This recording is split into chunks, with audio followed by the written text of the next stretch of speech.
continued for years, with police and the Provincial Transport Department failing to curb the violence.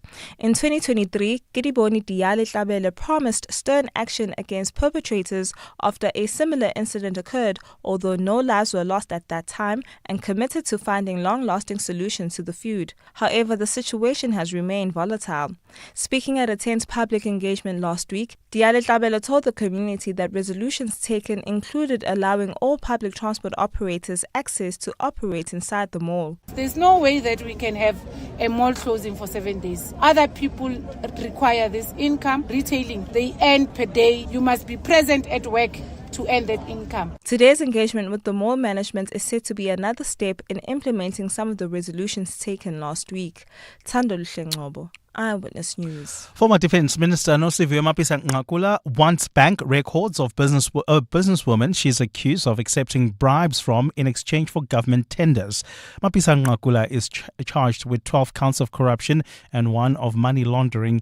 It's alleged between 2016 and 2019, she received over 4.5 million rands in kickbacks from a defence contractor.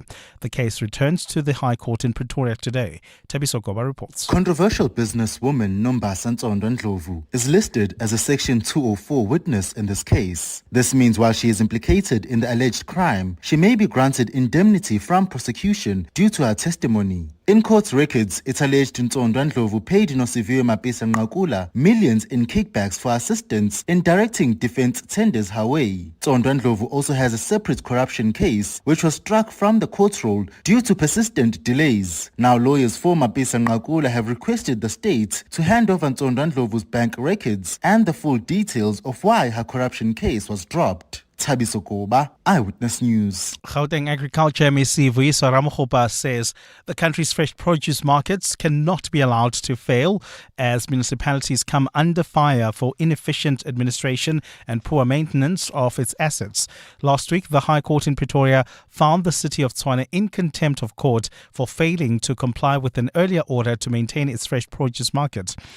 The court ordered for the mayor and city manager to be imprisoned for 1 month unless they comply with the order to ensure that the market is fire and smoke compliant within 30 days. Nokayam Dambo reports. The markets in Joburg and Tshwane are not only municipal assets, but have also been described as strategic pillars of South Africa's agricultural economy, vital for transparent pricing, reliable market access, and critical for the livelihoods of thousands of producers and traders. Gauteng MEC for Agriculture and Rural Development, Vuyiswa Ramaphosa, says the poor investment and reinvestment by municipalities which own and operate the business hubs is worrying. And I think on a point of principle, that is something that has to be challenged, and it is something that has to be addressed because the fresh produce markets are so critical for the functioning of the fresh produce sector and agricultural sector. Earlier this year, an inquiry recommended a review of some municipal bylaws in a bid to make the national fresh produce markets more competitive and fit for purpose. Nogukanyam Dambo, Eyewitness News. And US President Donald Trump says Ukraine leader Volodymyr Zelensky could choose to end the war with Russia almost immediately, or he can continue to fight. Trump posted on his Truth social media ahead of a meeting with Zelensky in the White House today. The Ukrainian leader is bringing European allies with him, including NATO Secretary General Mark Rutte and UK Prime Minister Keir Starmer. The gathering comes after Trump hosted Russian President Vladimir Putin on Friday, where he dropped a demand for a ceasefire and called for a permanent peace deal. Trump also says he's on continued talks with the European leaders about finding a solution to the 3-year war. I'll be talking to President Zelensky. I'm going to get everybody's ideas. I go into that thing fully loaded right up there, and we're going to see what happens. Now, I think one of two things is going to happen. It's going to be a good meeting, and we'll go a step further. We'll get it done. I'd like to see a ceasefire very, very quickly. Very quick. I'd like to see it immediately, but I'd like to see it very quickly. Gold is trading at $3,343.37 an ounce. The rand is at 17.58 to the dollar, 23.85 to the pound, 20.58 to the euro. Brent crude oil is at $65.89 a barrel. And in the traffic, we've got delays on the Mike 1 South. This is between Marlborough Drive and Coiled Drive. Please be on the lookout there. It looks like roadworks are taking place along this route once more. If you are traveling on the N12 as well as the R24 West, delays between Edenville Road and the Kilulis interchange. A partly cloudy day in store for Gauteng. The temperatures will peak at highs between 21 and 22 degrees. The top story in EWN this hour. Gauteng Transport MEC Kidibone Diale-Tlabela is set to meet with the management of Maponya Mall and law enforcement officials today in continued efforts to bring stability after an Uber driver was killed. EWN, in touch, in tune and independent. For the latest, visit ewn.co.za or download the EWN app. Gauteng's greatest awards at 702 and Yoko. Let's celebrate excellence, one vote at a time. Go to primemediaplus.com now to vote for the finalist that makes Gauteng feel like home. You're with Clement Manyathela On 702. Let's Walk the Talk, streaming on the Prime Media Plus app, DSTV channel 856, 92.7 and 106 FM.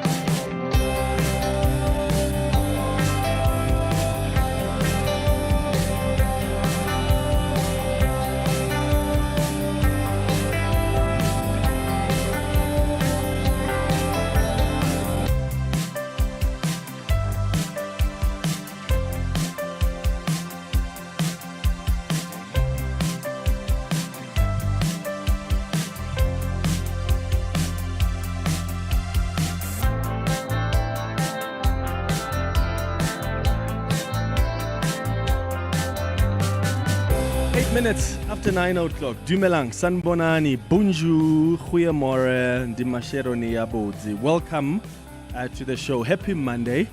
Welcome to the Clement Manyathela Show. I hope you're good this morning. I hope you had a wonderful weekend. Thank you for joining us here on 702. We kickstart the show with the 702 open line on 011-883-0702. The WhatsApp line is 072-702-1702. If you're watching us on the 702 YouTube page, hello to you there on YouTube. You're welcome to post your comments as well on that YouTube page, and we will incorporate that on our 702 open line. What did you think of the National Dialogue? In fact, National Convention, I should say, on Friday and Saturday. It was a 2-day convention, about 1,000 people or so in attendance, 22 organizations were represented. They met and discussed challenges that are facing the country. Education, jobs, health, GBV, femicides, you name it. There were robust engagements. So the National Dialogue Initiative now enters its second phase this week. There'll be community-level consultations and sectoral engagements taking place nationwide over the next couple of months. What I was able to pick up from that convention is that crime, issues like crime, corruption, illegal immigration as well, by the way, were some of the issues that topped the agenda, issues that delegates want to be discussed during the dialogues. I mean, there were some tensions, especially on Friday. At some point, proceedings were suspended. Some people were protesting. Some people spoke openly and frankly about our challenges, even going as far as pointing fingers to the politicians. And I don't think that's a sign that this national dialogue won't work.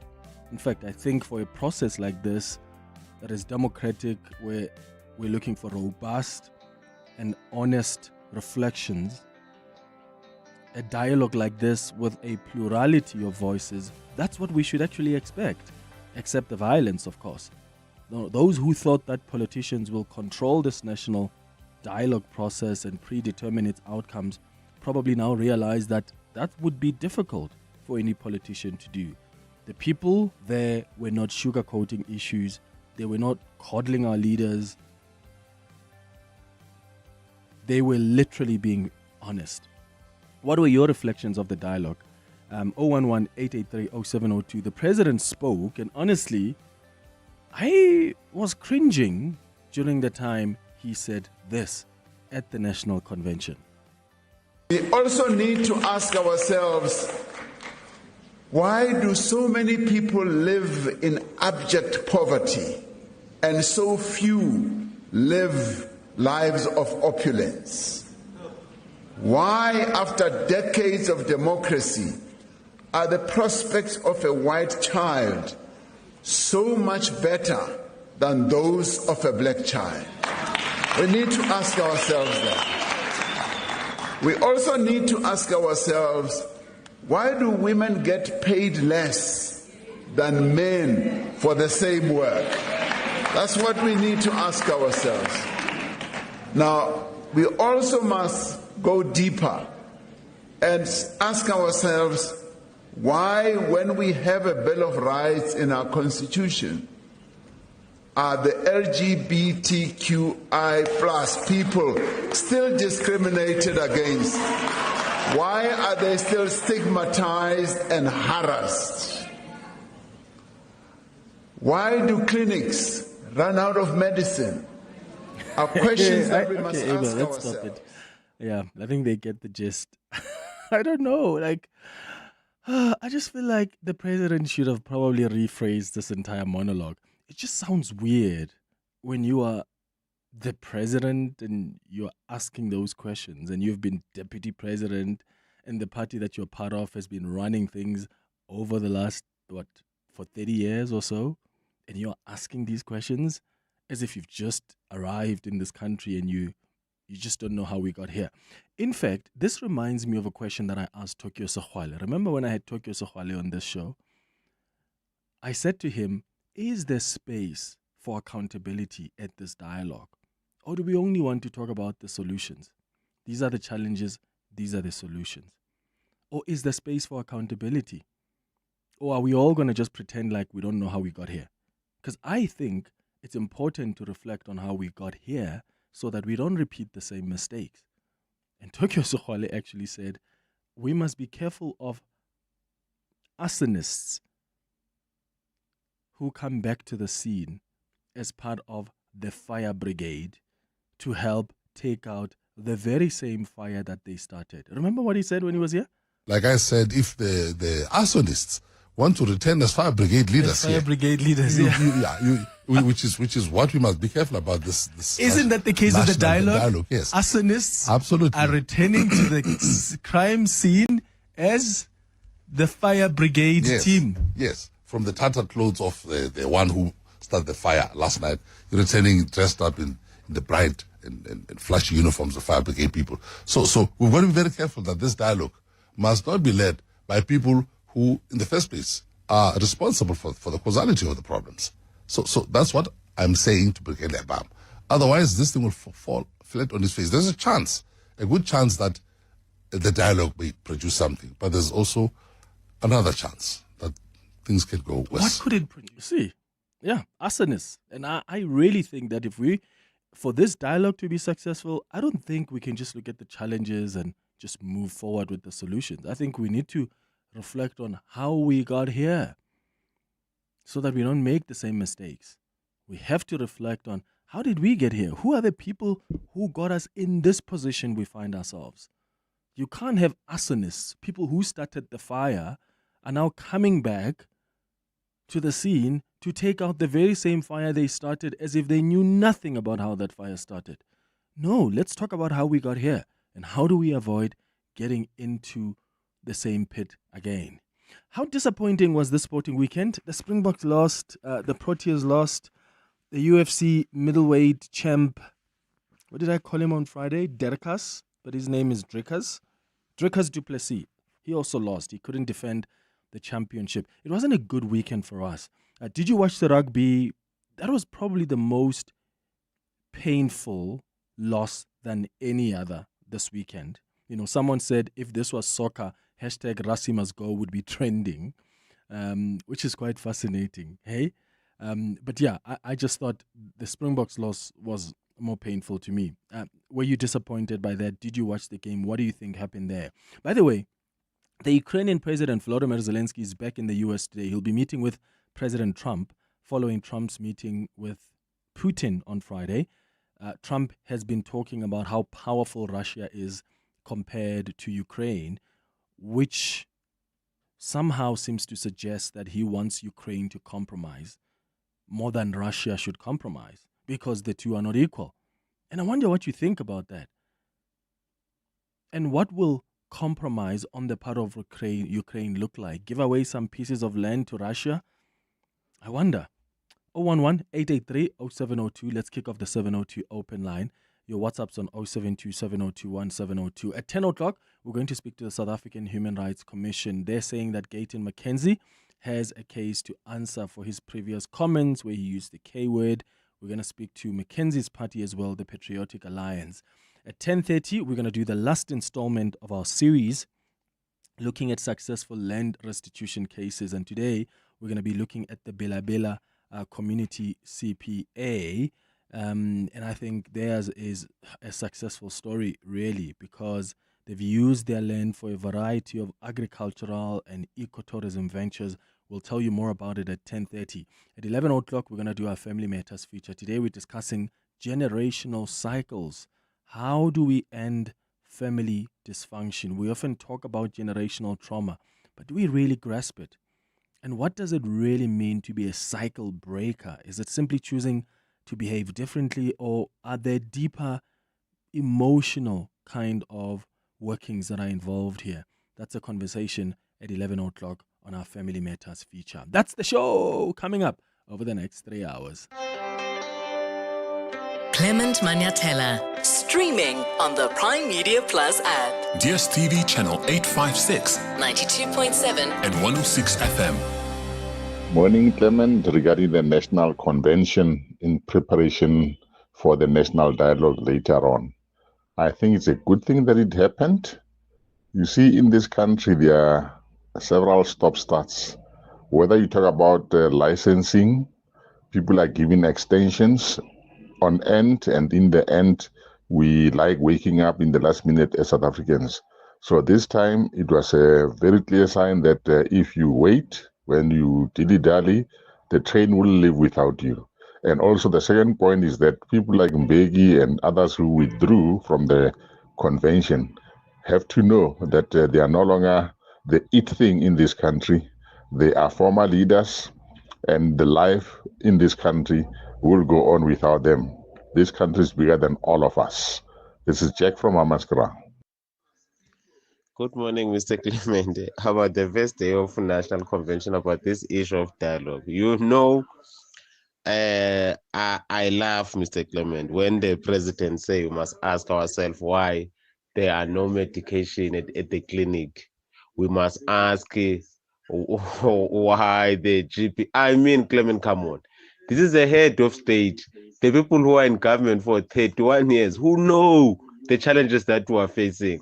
And then now is telling us that we must ask the government again why there are no medication in the clinic. Mm-hmm. I mean, really, Clement, are we taken for the joke?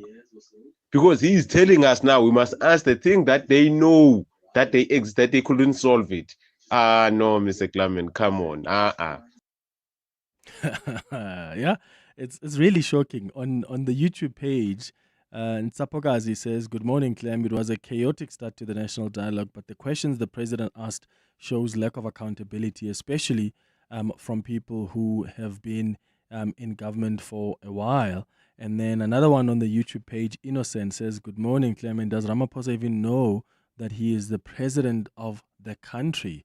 Yeah, it's just weird, some of the stuff that was saying there. Fatima says, "Cyril Ramaphosa spoke like a civilian, not like a president, former deputy president, part of the founding of the constitution. More of his shocked tendency. That is infuriating." I think it is infuriating because you are the president. You know why we're here. You were deputy president. You are part of the organization that's been running things for over 30 years. So to ask those questions as if you're some innocent bystander just arrived here giving us their independent, objective assessment of where this country finds itself, I'm sorry, I find that incredibly weird. 20 minutes after 9. Your voice. Your station. Your open line. Walk the talk with Clement Manyathela. On 702. Nare, you are calling us from Blegori. What are your thoughts? Good morning. Yeah, morning, Clement, and your listeners. Yes, Clement, when I looked at Putin and Trump, I just saw two gangsters who want things to go their own way. I think Trump is wrong. I mean, he wanted Ukraine to sign some mineral rights, and because that guy refused. And the whole idea that Ukraine was never part of Russia. There were two kingdoms, the Kiev and the Russian kingdom. It was never one thing. So what happened was when the borders as well were drawn, part of the Ukraine, they lost some of its territory to Poland and Lithuania and I think it's Belarus. Because even when you look at Zelensky speaks Russian himself.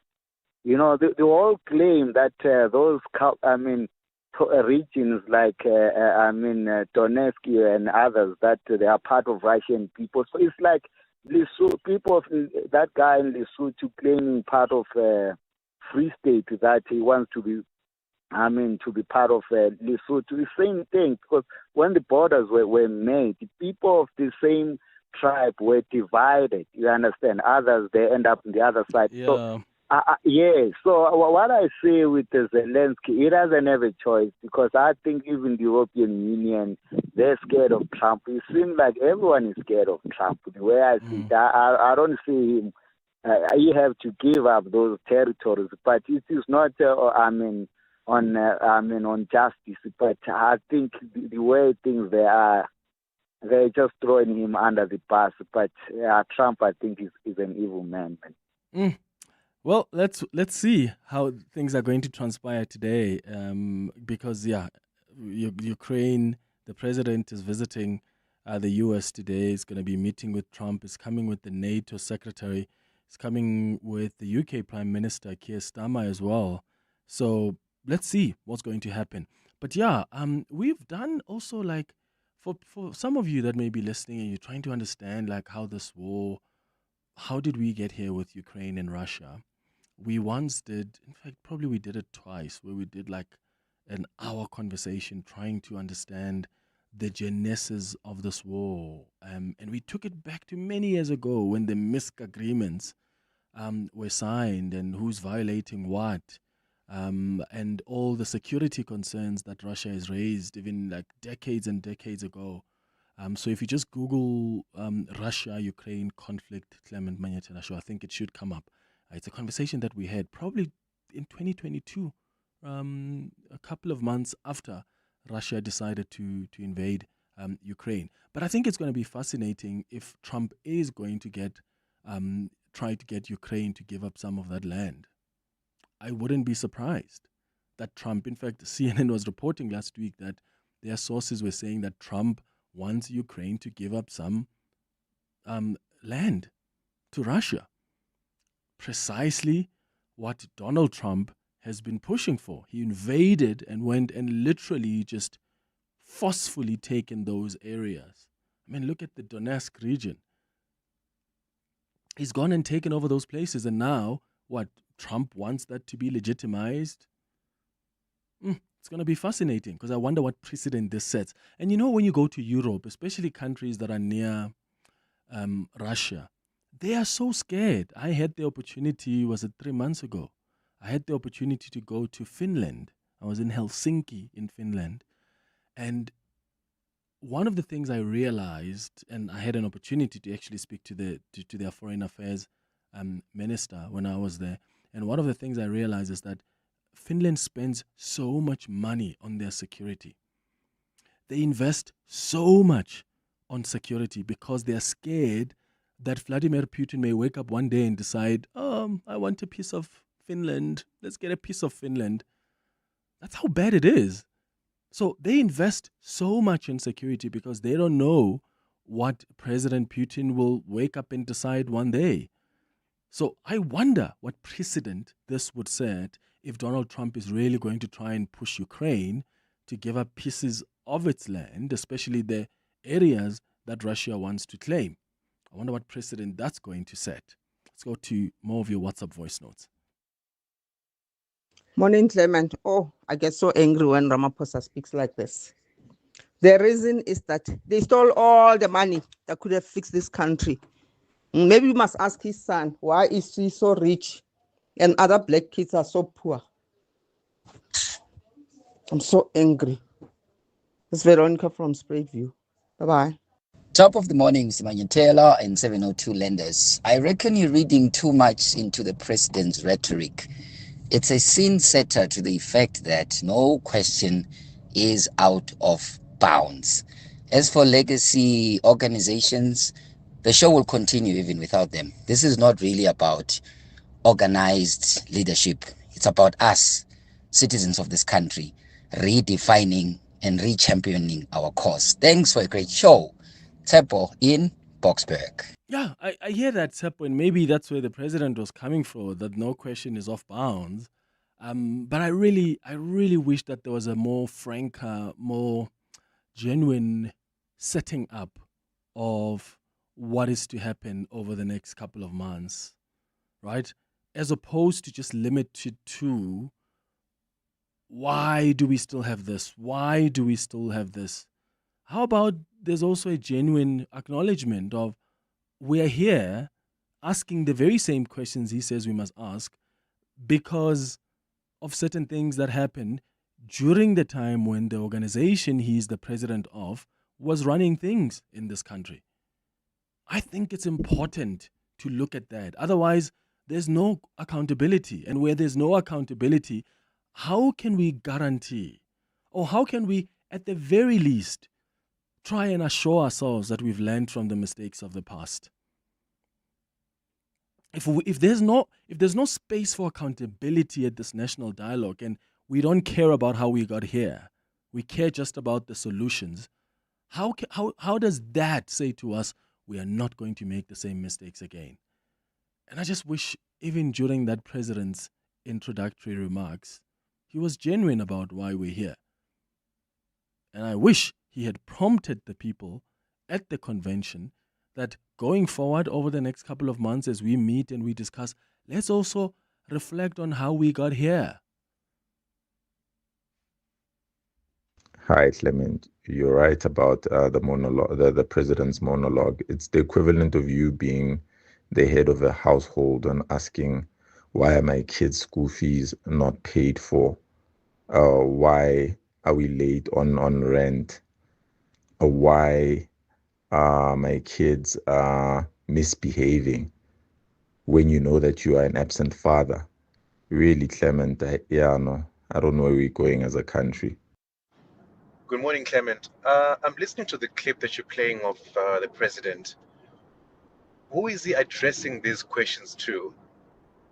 If I'm correct, these questions are supposed to be addressed to him, and he's supposed to account or answer those questions.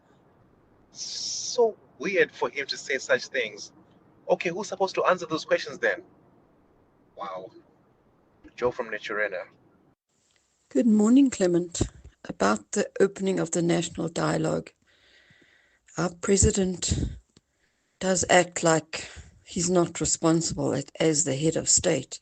He should be calling all those ministers to order, and the ministers must call the people below them to order, and they must actually tell the people below them to actually do the jobs. There's a whole hierarchy, and he's acting like he's not part of it unless it suits him.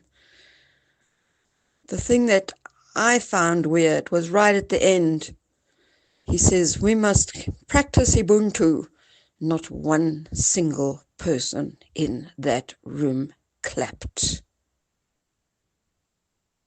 Granny T. Boksburg. 9:30, time for the latest in Eyewitness News headlines. We'll come back with more of your calls and WhatsApps on the 702 open line. Good morning, Swiso. Thanks, Clements. Good morning. Gauteng Transport MEC Kidiboni Diale-Tlhabela is set to meet with the management of Maponya Mall and law enforcement officials today in continued efforts to bring stability after an Uber driver was killed. Mthokozi Simvelase was shot and burnt inside his car just last week in the attack of e-hailing drivers have pinned on taxi industry. Another Uber driver was wounded alongside a passerby who was hit by a stray bullet. The Eldorado Park couple accused of the rape and murder of their 4-year-old daughter returned to court for their formal bail application today. The couple will appear in the Protea Magistrates Court after applying for legal aid to represent them. Earlier this month, the little girl was found by community members in a bad state before she later succumbed to her injuries. And President Cyril Ramaphosa says the SADC community is in good hands as the regional bloc's decision-making body rotates its leadership. Ramaphosa participated in the 45th Ordinary Summit of SADC Head of State and Government in Madagascar yesterday. African leaders tabled several reports to provide the overall policy direction of the functions of SADC. And those are the headlines. This EWN and more at 10 or as it happens. EWN Traffic. Traveling on the N12 as well as the R24 West, we've got heavy delays. In fact, bumper-to-bumper traffic there. About a 20-minute hold-up on the N12 West between Croft Road and the R24 merge, and that's due to an accident near Edenville Road. While traveling on the R24 West, please be on the lookout for that scene on the N12 West. It's also causing delays affecting traffic on the R24 West between Edenville Road and the Kilulis interchange while heading towards Bedford View. Some delays on the R24 East approaching the Kilulis turn-off coming out of Marcia Street. There's also queuing traffic on the N3 South between Linksfield Road and Van Buren Road. So traffic in the east this morning is heavily backed up as a result. If you're traveling in Midrand on the N1 South, some delays approaching Olifantsfontein Road. There's also queuing traffic on the Mike1 South between Greyston Drive and Corlett Drive. I'll have your next traffic update at the top of the hour. Stay tuned. There's more EWN on air, online, and on the EWN app. Africa Milani. Weekday mornings, 4 to 6. we're waiting for law enforcement to do something, which is probably the right thing to do. But why are they still sitting in those associations? Why are they operating taxis still? Some of these members are people, for instance, who maybe are a chairperson and they were told by these bullies who appear and behave like mafias that you're going to have to allow me to operate or else your life could be in danger. And that person, for some reason, maybe stalled or does not allow them. The next day you hear their life has been lost. Machikidi Rebecca Pala speaking on behalf of the South African National Taxi Council. Africa Milani. 4 to 6 on 702. There's power in a single partner who helps you build a better employee benefits strategy. Begin with retirement, the foundation of securing your employee's future. Now layer in everyday health, mental wellness, and financial balance.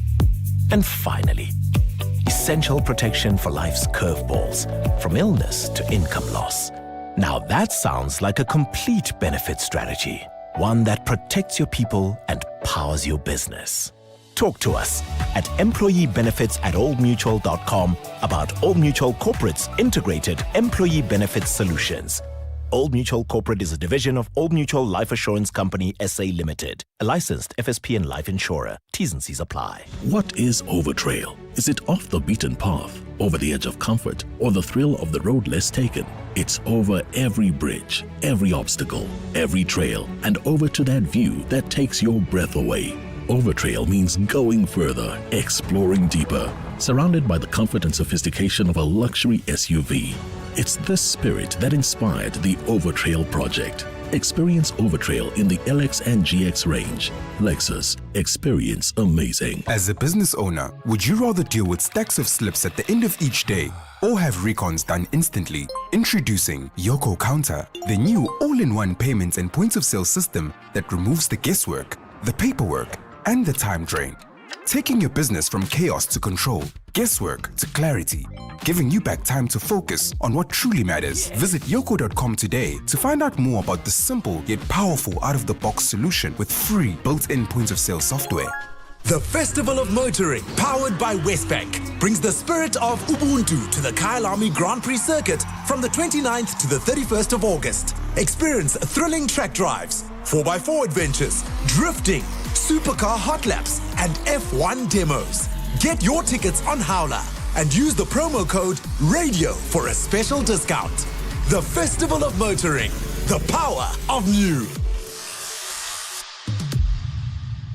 Your voice. Your station. Your open line. Walk the talk with Clement Manyathela. On 702. 25 minutes before 10 o'clock, your calls on 011-883-0702. WhatsApp's on 072-702-1702. Beverly on the WhatsApp line says, Clement, on Putin and Trump, I think one of Putin's conditions for stopping the war is that Ukraine must surrender so that he can appear as a hero to the Russians. That's what Beverly says. Another one says, "Hi Clement, there are a lot of issues that we're facing that the president only highlighted instead of concentrating on what he only mentioned. It isn't for us to now bring to the dialogue the rest of those that were not part of his opening address." That's a question that Simon is asking. Yes, Simon, I think, of course, the president is not going to address every single thing that needs to be discussed at the national dialogues. His is only to also suggest these are the questions we need to ask ourselves. But I think the problem with a dialogue that doesn't focus on also accountability is that we run the risk of, yes, finding the solutions, and then we're going to repeat the same mistakes one day. I was very happy to see that there were people who were very robust in their assessment of where we find ourselves in this country. And they were even pointing fingers at the politicians. And that's good, because actually that shows you that this is a democratic, robust process with no predetermined outcomes. People are coming out there to participate, and nobody's saying to them, no, don't point fingers at this, don't do that, which I was glad to see. I'm just saying that I wish that there was more intentionality around ensuring the space for accountability at these national dialogues, even from the planning, the preparatory task team. They should also be intentional about allowing people, in fact, getting people to reflect on why we're here and how do we avoid making the same mistakes again. And I just think that's missing in this process. Les, you're calling us from Pretoria. What do you think? Yeah, Clement, I hear you and the callers in terms of the frustration about the opening remarks. But I looked at it differently. And I said that, look, we know as South Africans that there are people in the ANC that have been fingered in the Zondo report. If I can use that without speculation, they've been fingered in the Zondo report. Of that top 7 of the ANC, we know how many of those people are sitting there. And we cannot sit here and pretend that that top 7 is united on its own. So they themselves, as the ANC, they said they're going to cleanse themselves. So they failed to cleanse themselves. For me, I think what the president is saying is that people, we are talking within the ANC. There are those that are not corrupt are telling those that are corrupt to say, please stop the corruption because you are destroying the name of the government and the work that you're derailing the work that the government should do. So he's putting it out there to us to say, people, ask yourself, if you've had this government for 30 years and things are where they are, what are you saying? How are you holding us accountable? And he talks to what you are saying. How did we get here? How do we prevent that we get here? We need to have a strong civil society where when the laws are being put in place, we have to be part of that. And we need to punish the government at the polls by not voting for the ANC because it has failed to cleanse itself, and as a result, it has failed to deliver on the promises that they have made. So for me, that question was loaded. It was not just a question of saying, okay, why are there no medications in the clinics? So he was saying that we have failed as the ANC to talk amongst each other. We are not agreeing. We are infiltrated with thieves. Top 7 is there. It's what we're talking about. The deputy president has got wealth that he cannot explain. That he cannot explain. So there you go. Thanks. Well, thank you, Les, in Pretoria. I just wish that the president was actually explaining it the way you are explaining it. That would have been so powerful. Imagine a president getting in front of the 1,000 strong crowd and saying, we have contributed towards the destruction of this country as the African National Congress. We've got people that were deployed that used their positions for their political expediency and to enrich themselves. They stole taxpayers' money. They found opportunities to steal together with their friends and families. And we must ask questions about whether or not that's an organization that you trust. And is it an organization that's also realized its mistakes, and what has it done about that? Those are internal reflections we should have. I would have been glad if the president was more clearer like that, Les, as opposed to just ask those questions as if he is some passive, stakeholder. Tapelo, you're in Pretoria. Good morning. Clement, good morning. How are you? Sure, man. Go ahead. Good. One or two things that I want to highlight here. Regarding this national convention, you can see that this is another talk shop, and it's not going to take us anywhere, because the fact of the matter is the president was highlighting the problems already when he was asking, why are we not having medication? Why are we not having this? Those are the problems that they already know. And the problem is the leadership. However, my point is this one.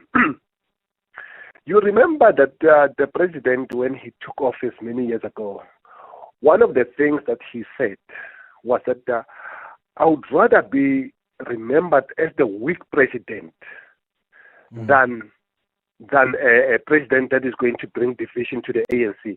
So his main focus, it is not about the country moving forward. I think for me, as an individual, I think his main focus is the unity that he wants to be bringing into the ANC. He cares less about the progression of the country. He's more interested in the ANC. And that is why for many years, he will stand and be surprised and saying, I'm surprised this is what is happening. Because his focus is not the country, his focus is the ANC. That's why he's for all the time surprised. He's coming into, how many people? Over 1,000. He's repeating everything that everybody knows. So that's your president for you. All right, Tapelo in Pretoria, thank you for your thoughts. Morning, Clement. Morning to the listeners. The reason why Trump is pushing Ukraine to give up some of the land to Russia is to legitimize Israel occupying Gaza and the West Bank. So if Ukraine gives up its land to Russia, then obviously Israel has a foot to stand on for occupying and annexing of the West Bank and Gaza. So there's a reason behind all of this. And that's how life goes, eh? Good morning, Clement. I think sometimes you have to make sacrifices. That's what Zelensky must do. I mean, like the little bit of Ukraine that he's supposed to give up is not a lot compared to, look at what Morena Mushasha did with Lesotho. He gave up a big chunk of Lesotho to the Boers and then kept a little bit of what remains to be Lesotho today. And then at least the people of Lesotho still have what they call their homeland. So I really think that, sacrifices has to be done, and then you can't win it all, especially when you're fighting somebody who's so superior militarily like, Putin and Russia. So I think he must concede and give up territory, and then otherwise he's going to lose everything. Thank you. Sure. Okay, guys, do we understand the precedent that this would set? Okay, who is the most? Okay, let's be practical about it. Which country is the most powerful other than South Africa in SADC? Like militarily, or maybe like which country? I just want to try and be practical. So let's say, for argument's sake, in fact, let's use ourselves. Let's say we are the strongest country militarily on the SADC region, right?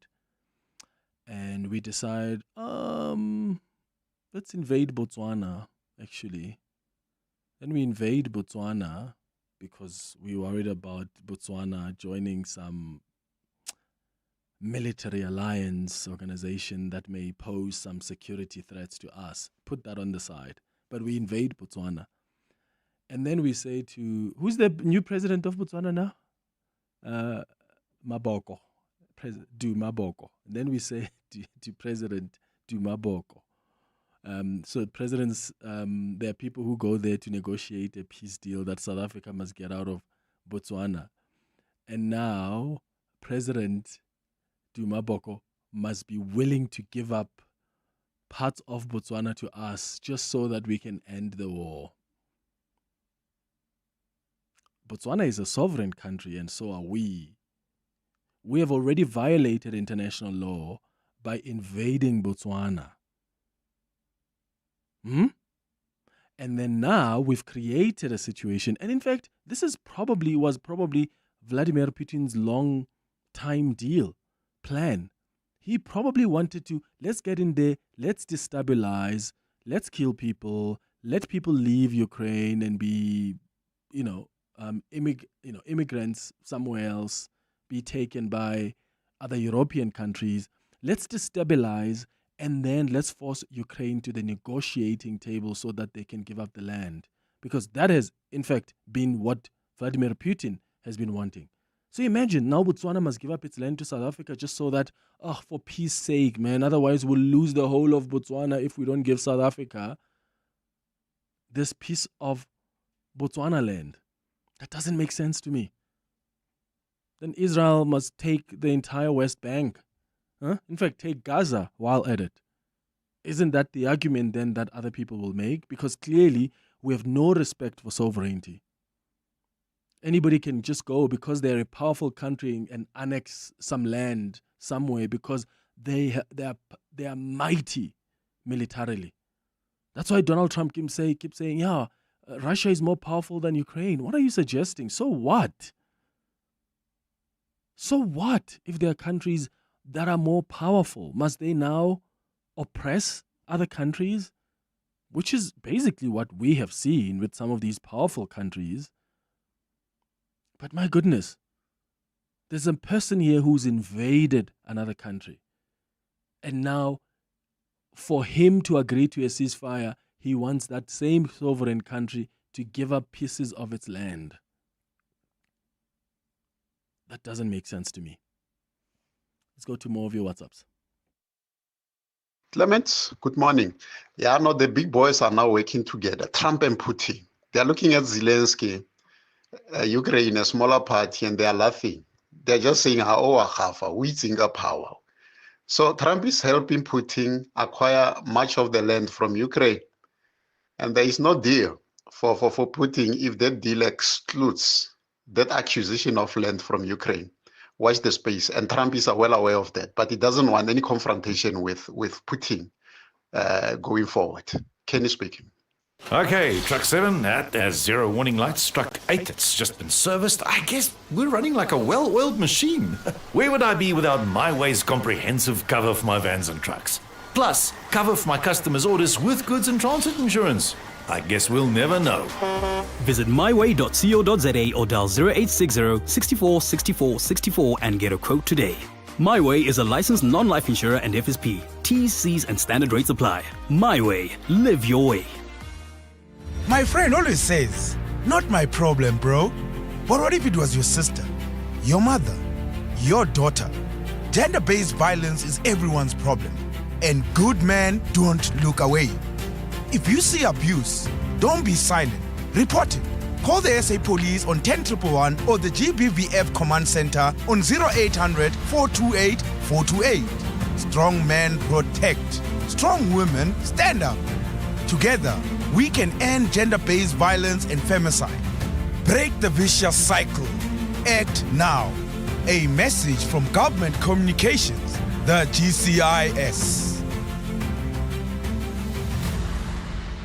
It's the clarion call for the 26th Standard Bank Joy of Jazz. Choose your days carefully because this time we're going all out as the heavyweight jazz and at Lincoln Center with Wayton Masalis make a triumphant return to the Sandton Convention Center on the 26th and 28th of September 2025, alongside the already star-studded lineup of over 60 world-class acts across 4 stages. On second thoughts, we recommend that you buy yourself all the 3 days via Ticketmaster. Take me there.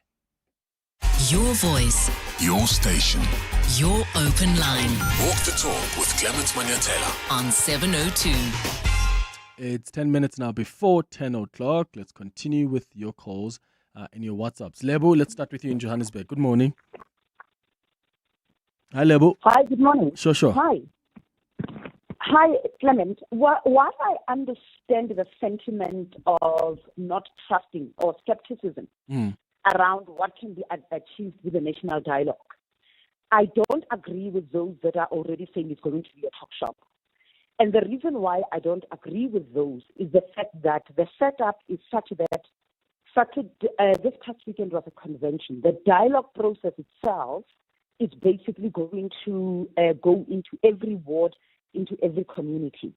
And we have a tendency in South Africa, particularly middle class, that we ourselves don't meet except if we are doing our own private security and other things. And it's normally in townships and other places where people really meet and they engage. The structures that exist, even right now, of government, as the citizen, we need to ask ourselves whether or not we have been as engaged, notwithstanding the problems and the stonewalling and the lack of accountability. So if a dialogue is a talk shop, it's going to be because there are those who have decided that the answer is going to come like manna from heaven, and they are not going to participate. And I really want to commend those people who took a weekend and went out, and there was contestation and they raised their voices, but that is democracy. Saying something is going to fail, for me, when you don't participate, is similar to saying, I don't like what this government is doing, therefore I'm not going to vote. Because, in fact, you are voting. You are saying whoever goes and votes, even if they vote for a party that is completely not aligned to my views, they will be fine because I choose not to participate. I'll take my whatever. encouragement is that this is a moment for all of us to get engaged, to organize, to sit in our churches, in our stock cells, and discuss the issues of this country, because this country does not belong to the president. This country does not belong to one party. This country doesn't even belong to politicians.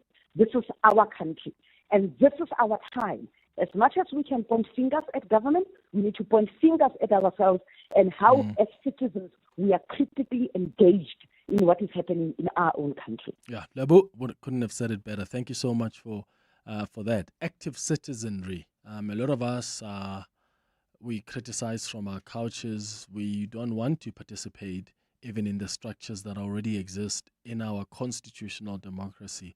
For us to express our views, to us to express what we are happy, what we're unhappy about. I mean, when there are bills, for instance, and there are public consultations, how many of us go and participate? So it's easy for us to just speak amongst ourselves and or call on a radio station and complain about this bill that is almost close to becoming law or close to being passed in Parliament. But are we actually doing the work of going out and saying, I'm going to express my view? I'm going to go to this public consultation process and I'm going to say what I think, because that may, in fact, somehow contribute towards a bigger body of voices that are against or are in support of that particular bill. Yvonne, you're calling us from Pretoria. What do you want to say about Ukraine and Trump? Good morning. Good morning, Clement. I think hello, Clement. Yeah, we can hear you, Yvonne. Go ahead. I was listening to you comparing Botswana and invasion and all that, I thought of one thing, that this actually was a proxy war of America trying to invade Russia, at the doorstep of Russia and Donbass region, where they could put nuclear weapons and send them to Russia and wipe them out without warning. So we are forgetting that very important point, that who is conceding. The person that is conceding actually here, it could be Donald Trump, saying this is not going anywhere, and I have actually lost. I tried to use Zelensky. Now Zelensky has to answer to his own people. Why did you allow yourself to be used as a puppet against Russia being used by America? So that's another element that I think is very important here that we need to look at, because Putin did not just wake up in the morning and said I'm just going to send weapons towards Ukraine. It is because they were provoked. They said, do not go onto my doorstep. You agreed as NATO. That then they turned around and said, but we agreed with USSR. It's no longer there. It's no longer They use a technicality. They use a technicality. Yeah. It's very important. That point we must never turn a blind eye to it. It's actually America that is conceding. But then, Yvonne, what if someone else says, but Ukraine has not joined NATO? It was only the conversation. Is that enough then for Russia to just go and invade? They were interested. If Russia did not do anything about it, they would have joined. Why was he at the NATO summit a month ago? Why was Zelensky at the NATO summit? They say he was an observer. Observing what? He's not a member. Why are you there? Yeah, but they had also rejected, in fact, their application at some point when they applied. Also, it wasn't going to just be so immediate. My question has always been, do you then go and punish a country for something that the country is still considering? Or do you actually say, oh, now it's official, you have just been accepted into NATO, then I'm actually going to come in and do this? I don't know. Or maybe this was a preemptive strike. Russia wanted to say to Ukraine, don't you dare even go any further with your consideration. Well, I don't know. Yvonne, thank you so much for your thoughts. I think, what we should probably do, I'll go and tweet, because I see a few of you are asking about this history, because we went down history to understand this war in Ukraine, and I'll find that podcast, and then I'm going to tweet it. I'm going to put it on Twitter, but it's very easy. Like if you just say Ukraine, Russia war, the Clement Manyathela Show, I think the podcast should come up. But we went down history to help you understand why we're here, because Russia consistently said during the invasion that NATO took advantage of the weaknesses of Russia after the collapse of the Soviet Union to enlarge to the east. And that was in violation of the promises that Moscow claims were made by Western leaders, as Yvonne says, right? So were these promises actually made, right? What are the formal agreements that were signed between NATO countries and the USSR before its breakup in 1991? And what do they tell us about this war in Ukraine? So we even looked at the security threats that Russia believes necessitated this invasion back in 2022. We looked at the Minsk agreements as well, involving the Donbas region in Ukraine, what they are, and what was really violated there. So it was such a fascinating, historical, insightful conversation that I think you must go and check out. It's 2 minutes now before 10 o'clock.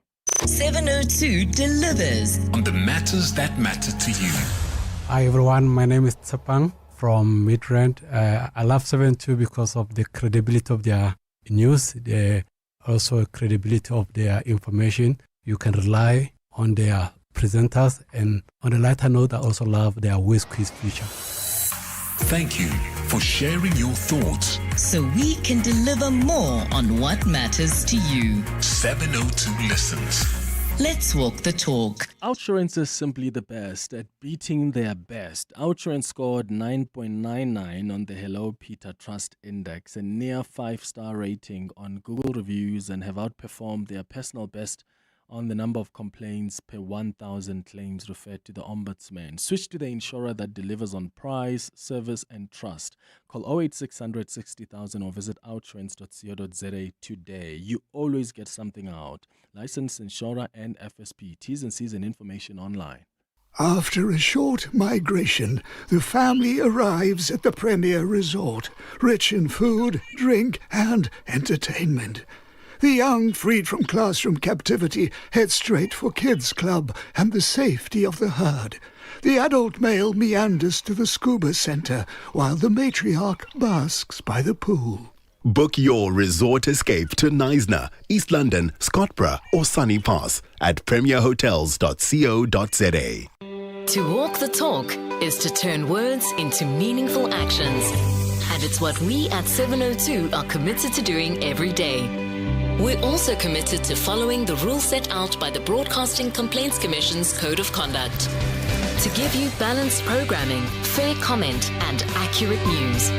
But if we stumble along the way and you feel we're not living up to the code, let us know on comment@702.co.za. And if after that you're still not happy, you can direct your complaint in writing to the Broadcasting Complaints Commission, PO Box 412365, Craig Hall 2024. For more, visit bccsa.co.za.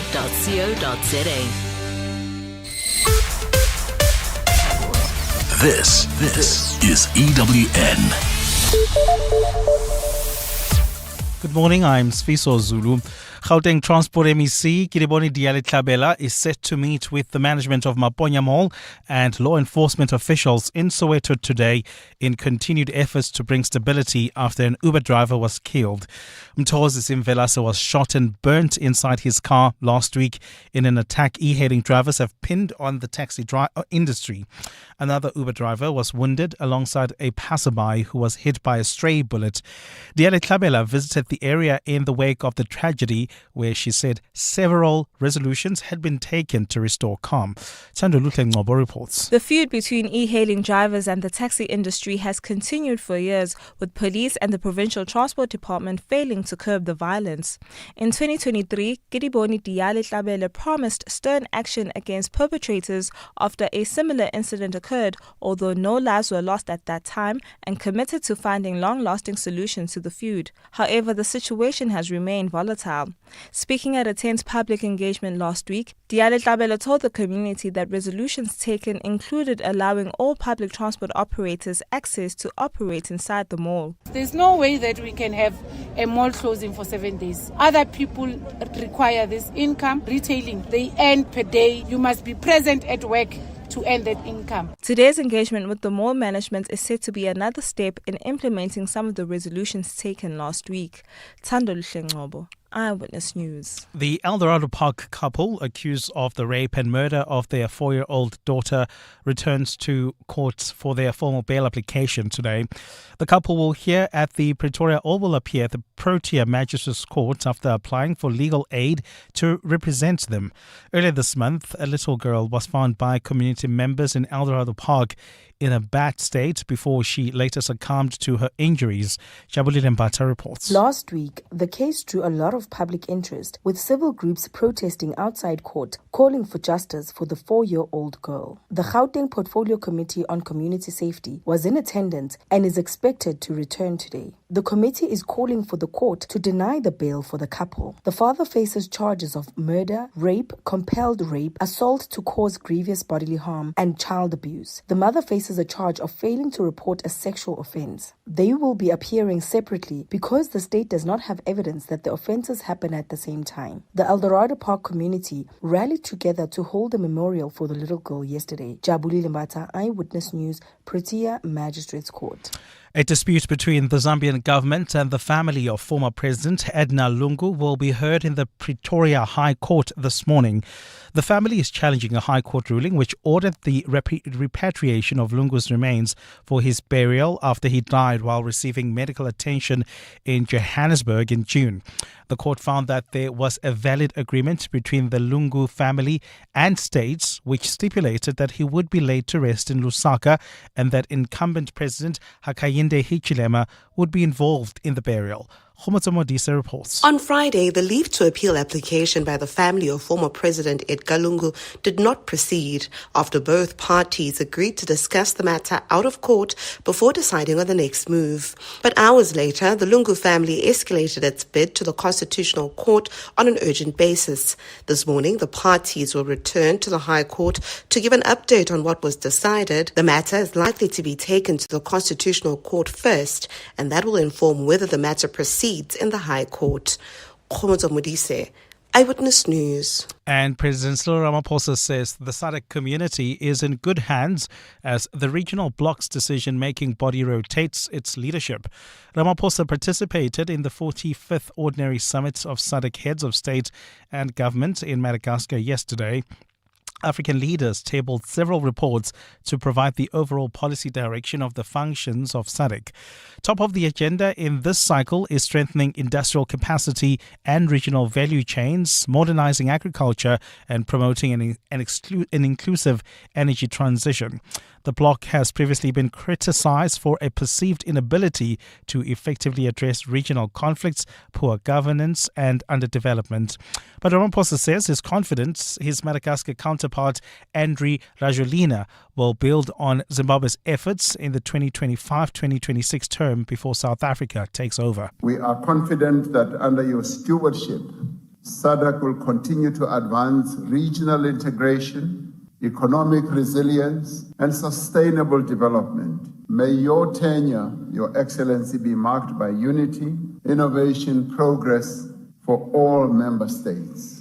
Gold is trading at $3,343.37 an ounce.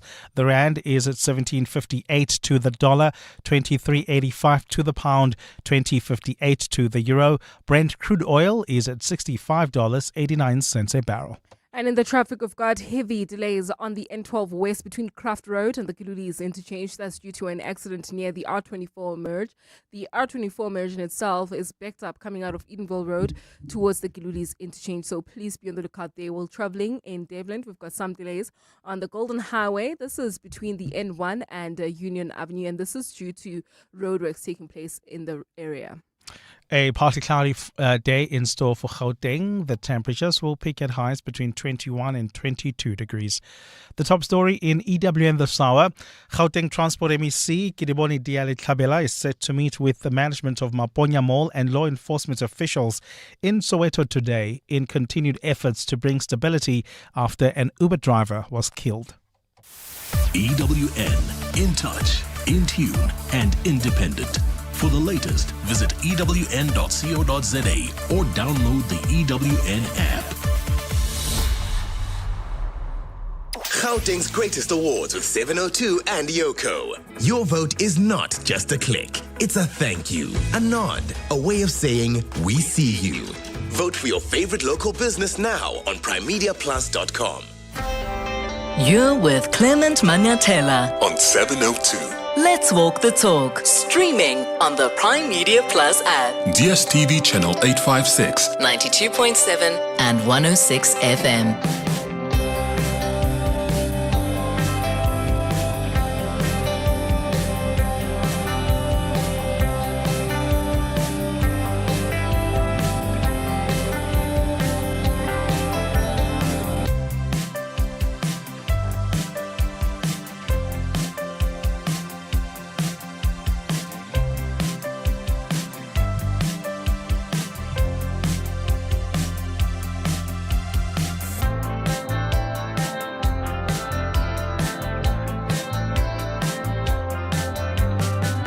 It's 8 minutes after 10 o'clock. Sanbonani, Dumelang, welcome. This is the second hour of the Clement Manyathela Show. Thank you for staying with us. I want to wrap up the 702 open line with a few more voice notes before we get into our next conversation. In fact, Klochi on the WhatsApp line still on the issue of President Trump meeting with the Ukrainian president today, together with the Secretary of NATO and the UK Prime Minister, Keir Starmer. Klochi says, Clement, I think what Trump is doing is hypocritical. I mean, he sanctioned South Africa because he said we support Russia, but now he's the one supporting Russia by wanting Ukraine to give up its land. Same thing he did with Gaza and Israel issue. That's a message they're coming through. But again, it's animal farm. The US can be friends with whoever they want to be friends with. They can form alliances with whoever they want to form alliances with, but somehow we can't. The US can be friends with our enemies, but we can't be friends with the US's enemies. But hey, such is the nature of geopolitics, isn't it? Another one says, Clement, while Ukraine just gives up 1/3 almost of their country, let them just allow the estimated 20,000 plus kids Russia has kidnapped as well. Such an easy solution. Why not? It's actually quite disgusting that people can even think like this. That's a message there from Felicity. Here are some of your WhatsApps that have come through. Yeah, Clement, Titus here. Titus from Rosettenville. I listened to your analysis about South Africa. When you said things about South Africa, you made in Botswana and all that, then I likened it to, Israel trying to take over Gaza and all that, then this Putin and Ukraine stuff. The truth of the matter is this, that there's no how Ukraine can withstand Russia without all the helps they are getting from America and all that sort of country. No way. So what are we saying now?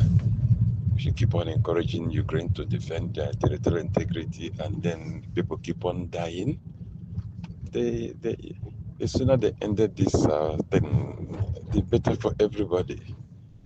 Very soon, all these alliances will lose. They will lose traction. They will lose patience. Whatever we want to see it, Ukraine should just do some concessions there. Somebody said earlier on, give Putin some little bit of portion and then save your soldiers, save your land. But Clement, I'm kind of not understanding your argument in terms of the analogy that you're using with Botswana and us taking over. Each country, if a country goes to war, it's because they probably want something from another country. And at some point, it's either Russia will obliterate Ukraine or Ukraine will obliterate Russia in order for them to win the wars. Or should there be a country that takes the high road and makes a sacrifice in order for this war to end? At the end of the day, this is affecting civilians. And I sort of agree with the previous voice note that maybe Zelensky has to make a sacrifice. Yeah, well, maybe, sure. And maybe Zelensky will feel in the bigger scheme of things, let's just make that sacrifice. Yeah, take up these two provinces. Take Donetsk, is it Luhansk? Huh? Luhansk? I must go back and check that. But yeah, let's say Ukraine says, yeah, okay, take these because we don't want this war to continue. I'm asking, what precedent does that set? Do you understand that Israel can also come and say, we're going to continue with our expansion in the West Bank? Yeah, and Palestine must just make a sacrifice, give whatever land that Israel wants so that, there can be peace. Next time, it's us. Huh? I don't know what province you are in, but imagine your province is the one that we must give up, because there's a powerful country that has invaded South Africa. Now we're giving up Gauteng and the Free State. Because we want to stop the war. Let's just sacrifice something. Would you support that as a South African? And yeah, maybe there are people in Ukraine who are sitting there and thinking, oh my goodness, we don't want the war to continue. Just give them any piece of land. As a sovereign state, that's a bad precedent to set. I wonder if really Zelensky does agree, because previously he said, no, I'm not giving up any piece of land of Ukraine. If he does agree, because as you said, one of you said that Trump, the reason Ukraine is able to fight Russia is because there's also been assistance from the Trump presidency. There's lots of money in support for Ukraine to fight in this war. So if Trump says, okay, I'm withdrawing all the help, yes, Ukraine is not going to be on its own, because at least you still have the European Union, which has also been they've tried to be very cautious around how they intervene here, because Ukraine is not part of NATO, and you don't really want to be seen to be intervening militarily in that country, because that's not really allowed. Because especially for a country that's it's not a NATO country. But how this agreement is somehow going to be set up, who knows? These are uncharted territories. But I'm just more worried about what precedent these set. What's going to stop another country from just invading a country and forcing that country to make a concession and give up pieces of its land for the bigger picture of stopping the war entirely? It's 14 minutes after 10. You're with Clement Manyathela. 702. All right, let's move to this now. The South African Human Rights Commission says that it's launched an investigation into allegations of racism against Sports, Arts and Culture Minister Gayton McKenzie after he allegedly used derogatory language to refer to black people. This is now decades ago. The commission says it believes there is prima facie evidence that the minister has violated the Promotion of Equality and Prevention of Unfair Discrimination Act. So over the weekend, the commission received several complaints against McKenzie for these old social media posts that resurfaced after he had indicated he would sue the podcasters for displaying remarks made against colored people. So the Human Rights Commission has now sent an allegation letter to McKenzie before determining its next course of action. And I'm interested in your thoughts here as well.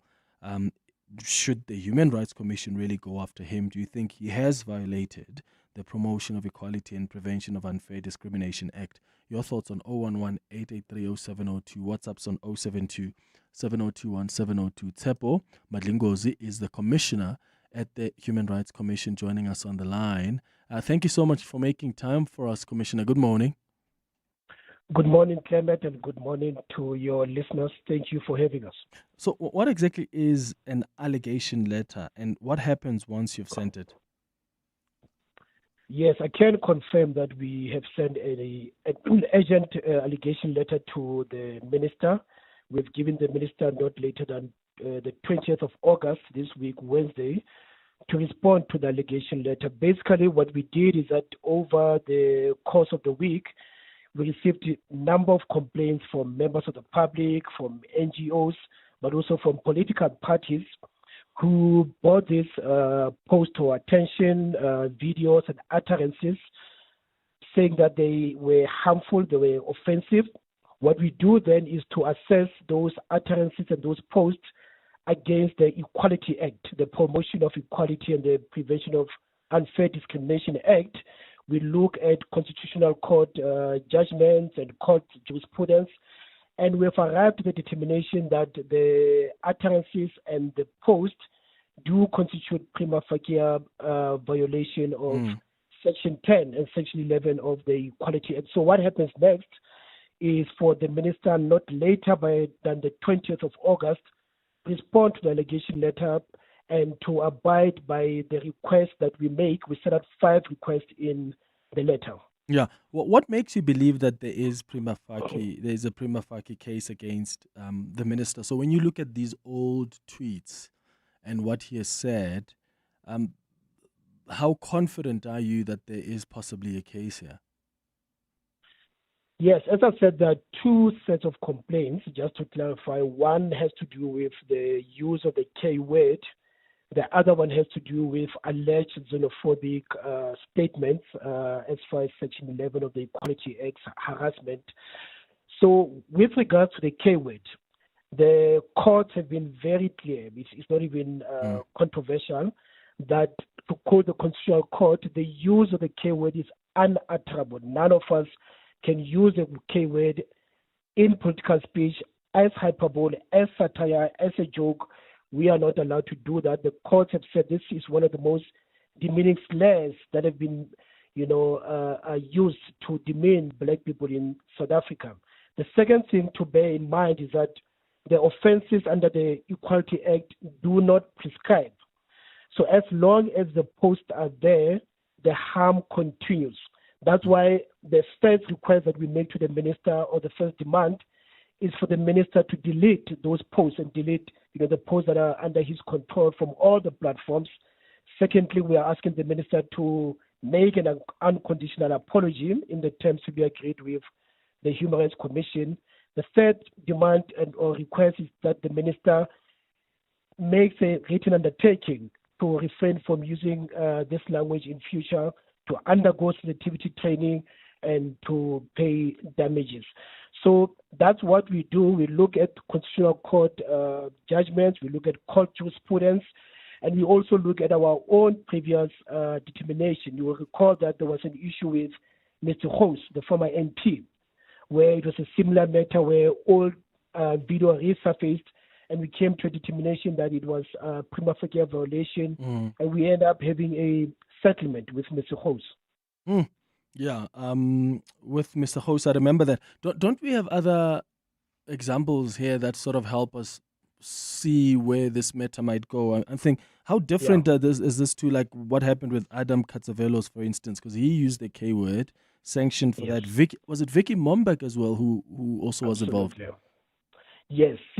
So those 3 cases also that were dealt swiftly by the Human Rights Commission.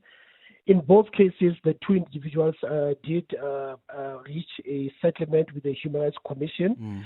But also in the labor courts, there have been instances where, for example, the courts have said, even if the word is used by a black person to another black person, that there's no excuse for that. So the courts have been very clear. We ourselves have been very, very clear about this. We can also make an analogy with the display of the apartheid flag, where the court said, the display of the apartheid flag is prohibited. It is offensive, and it's not about your intention. It's about how it will be reasonably construed by the offended group or parties. Unless, of course, it's used in an academic setup where there's an explanation or you're teaching people about like the history of the country. Okay, I'm glad you touched on the issue of what the court said around even black people who use this word, because as you have seen, the debate, people have been divided on whether or not the minister can even be racist just because he's black. I mean, that's an ongoing debate in the country around whether or not, black people can be racist, which is a separate argument that we've debated before, or whether they can be prejudicial. What do you say to that? Because from the video I've seen of the minister when he was trying to explain his remarks, he was trying to suggest that, but how could I be black when, I think one of his parents is, fully, I think he said so black. Well, how do you respond to an argument like that? How do you explain that to South Africans listening to us who are thinking, but should it really matter what's the color of your skin, or does it matter why you're using a word like this? Yeah, no, that's an important question, and we should use this moment pedagogically. For the past 20 years, I've been an academic of critical race theory, so I understand the debate about whether black people can be racist or not. That's not of interest to us. We don't use the word racist or not. We are asking the question, has the statements reached the threshold of hate speech? It's not about whether you are racist or not. The question is whether these utterances meet the definition of hate speech. You'll recall the incident that happened in December aboard a Surf Air flight, where we are taking that individual to court for saying things about colored people. That person was black. You'll recall the intervention that we had with Mr. Baloyi, so-called Nota Baloyi, where he had said things about white people, and we reached a determination that it was hate speech. So it is not about being racist or not. That is not the determination that we make. What the definition in terms of Section 10 of the Equality Act says is words that are abusive or threatening, that seek to demean a group of people based on either social origin or race and so forth. So that's where we are. It's not about whether you are racist or not. It's whether your utterances meet the threshold of hate speech. Yeah. So I'm going to come to his apology in a moment and how that changes things, because he does apologize but doesn't really apologize for everything else. Didn't he claim that there was also AI used to generate some of the tweets? I think that's part of the claim that he's made. But before I get to that, there's a question here from our listener who says, Clement, please ask this commissioner from the Human Rights Commission, why didn't they just go straight to court? Because they already have evidence. Why didn't they send this letter of an allegation letter to, let's say, Penny, for instance, or other people that used the K word? Why not a court order to appear or go through that process as opposed to start with an allegation letter? So I suppose the question there, Commissioner, is this the process you have followed even with the previous cases where evidence was clear? Yes, the reason why we send an allegation letter is to ensure that we can reach the same conclusion that we've received in court without going to court. We don't want to go to court, waste resources if we can arrive at the same determination. I'll give you the example of Mr. Baloyi or even Mr. House. The prayers that we have made to court are the same prayers that we obtained via an alternative dispute resolution mechanism, meaning through mediation and settlement. So the same prayers that we are making in the letter to the Honorable Minister are the same prayers that we have made to court. Therefore, for us, it's about how do we obtain the same remedies in a swift way without going to court. So it is all about that. The minister has two choices. One, the minister can abide by our request, and that becomes our settlement. The minister can reject or dispute the allegation letter, then we'll have no choice to go to court. when we go to court, we'll still make those 5 prayers, but we'll add another one, just one prayer, which is that the court must declare that indeed this was hate speech or harassment. So we've made a determination from our side that this is prima facie harassment and hate speech. We have made 5 requests, and we think that if we can obtain the same remedies via an alternative dispute resolution mechanism, then, we will have achieved what we seek to achieve. Okay, let's go to some WhatsApps that have come through. Clemmy, Mora man, Floris is van die Weskaap. Clemmy, I was one of those who stood behind McKenzie when he wanted to take on those podcasters, and here he is guilty of it himself.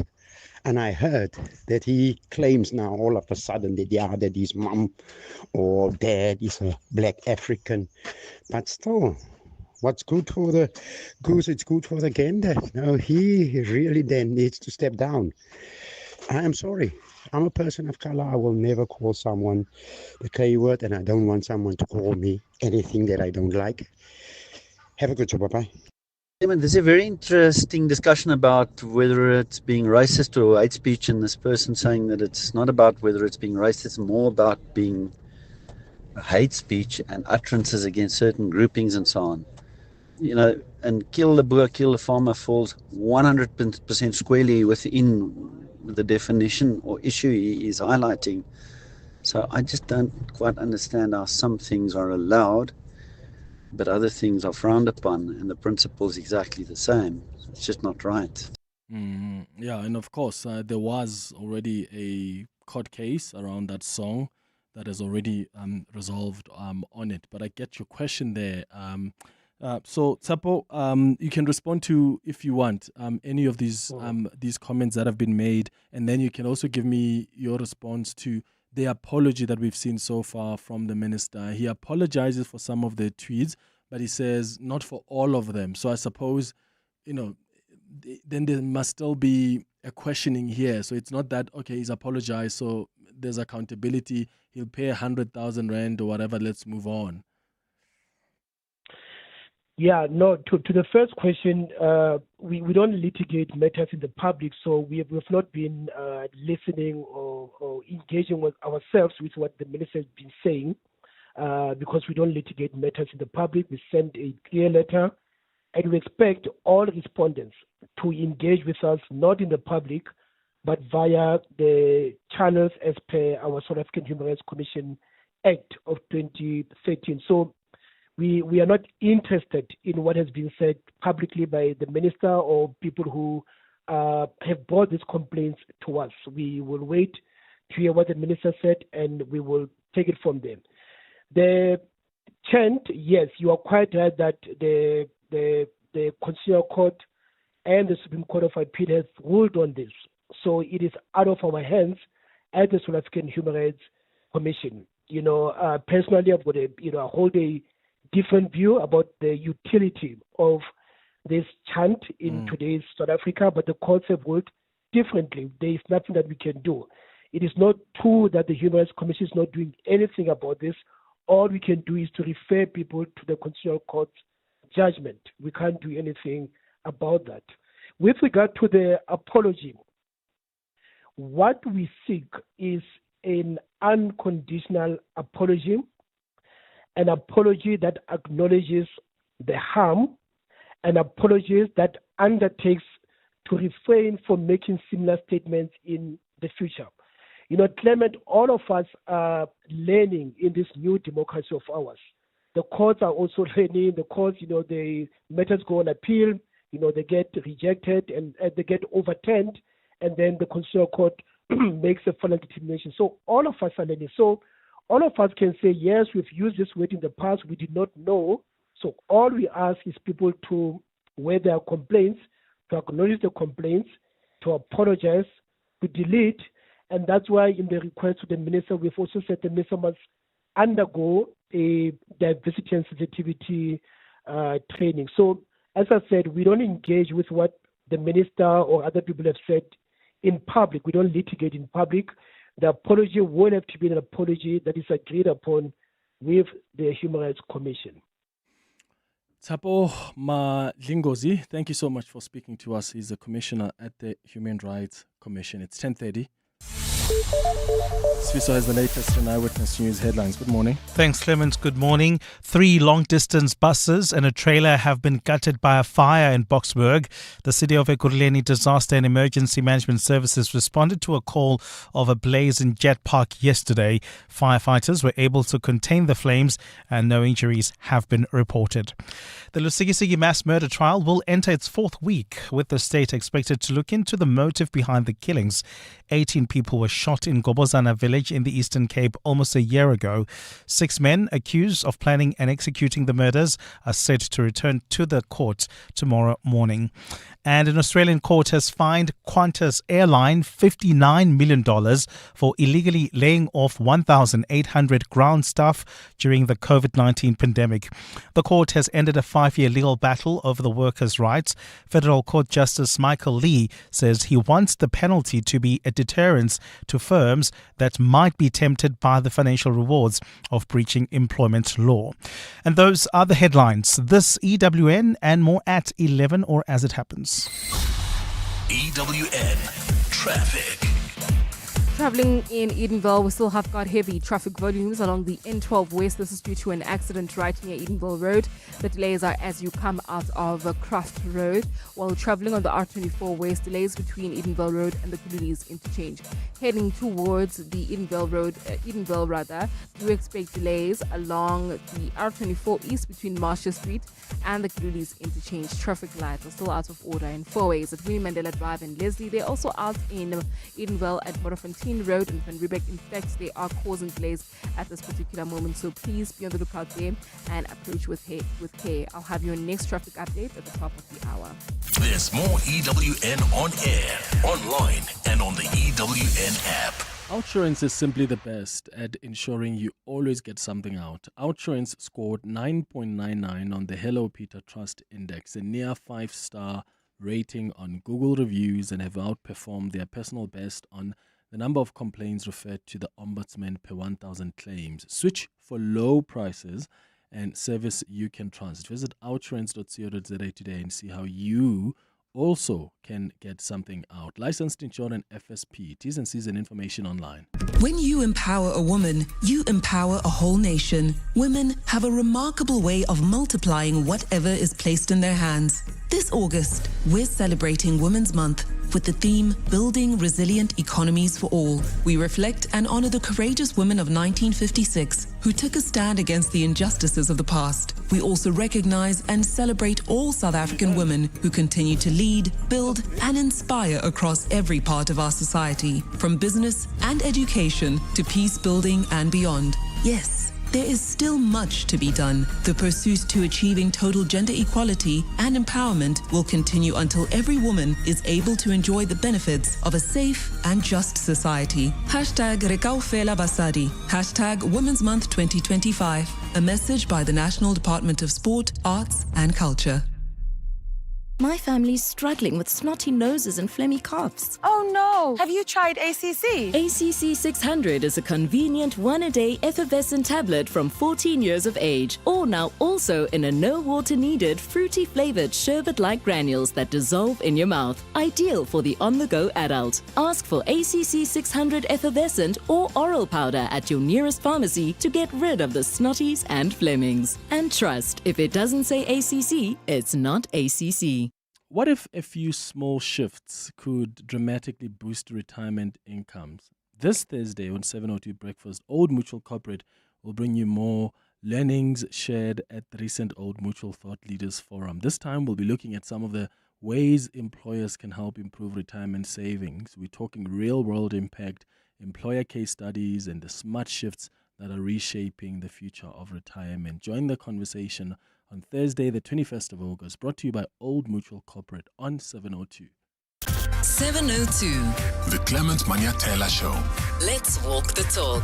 It's 25 minutes before 11 o'clock. We're doing the last installment today of our series looking at successful land restitution cases. We've spent the last couple of weeks trying to understand our history in as far as land dispossession is concerned, and understanding the resilience and the fighting spirit of communities that have been dispossessed of their land, communities that ultimately got their land back and transformed it into a source of pride and empowerment. And I know we often criticize government for the slow land restitution program, but that doesn't mean that there are no pockets of success. And what we've been doing over the last couple of weeks is highlight those pockets of success. And today we're looking at the Bilabela Community CPA. The Bilabela community in Limpopo, situated in the Waterberg district, they lodged a claim for their ancestral land back in April 1998. A full decade later, in 2008, their land was finally returned to them through South Africa's land restitution program.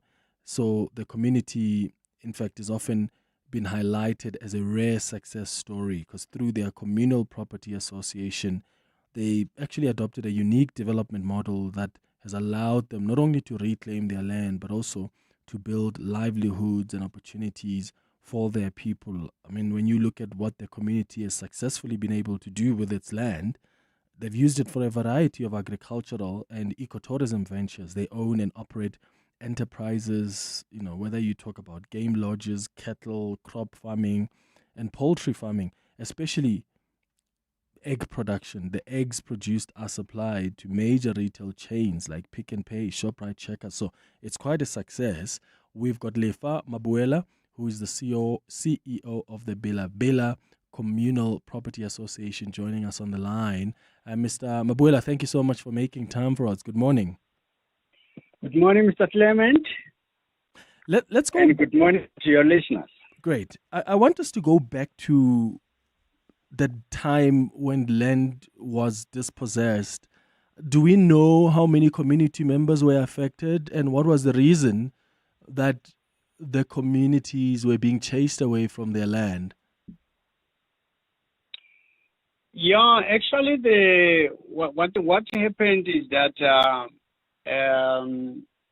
our people, in the past, they actually established their own, land tenure, systems whereby they possess informal beneficial occupational rights, and on the basis of which they resided on the land, cultivated the land, they harvested their produce for food, grazed their livestock, buried their dead, and performed other cultural rites.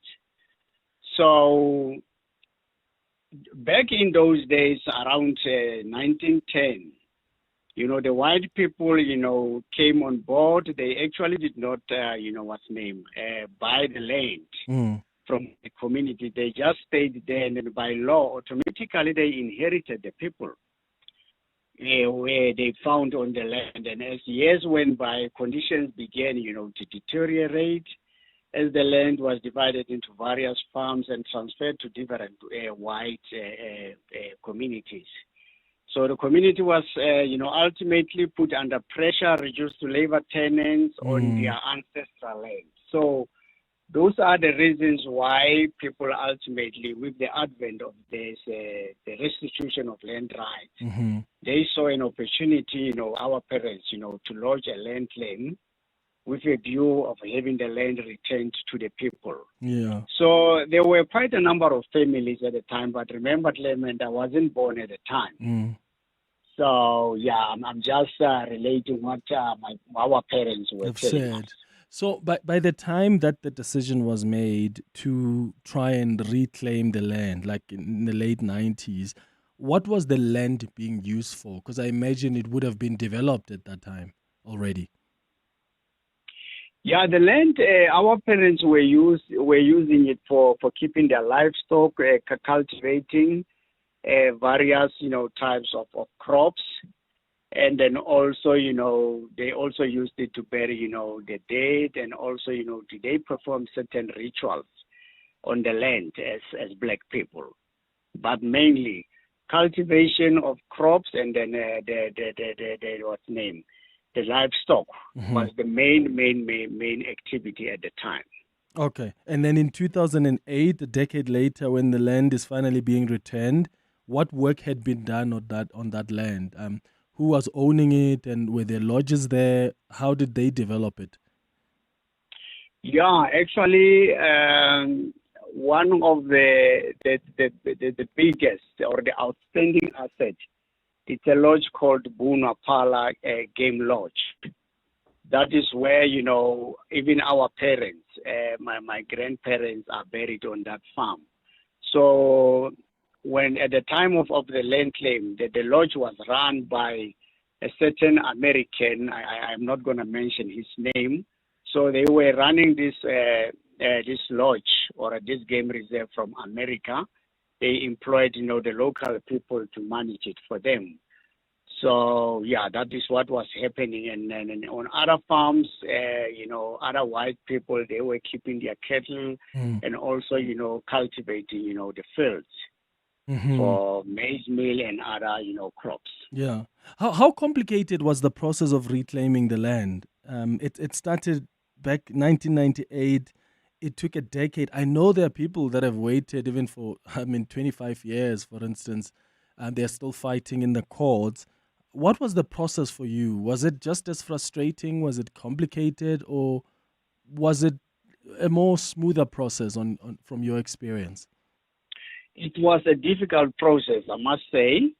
It took a decade, like you say. Even, some members of the community, particularly elderly, they even passed away before even the land or even some pieces of the land were returned to the community.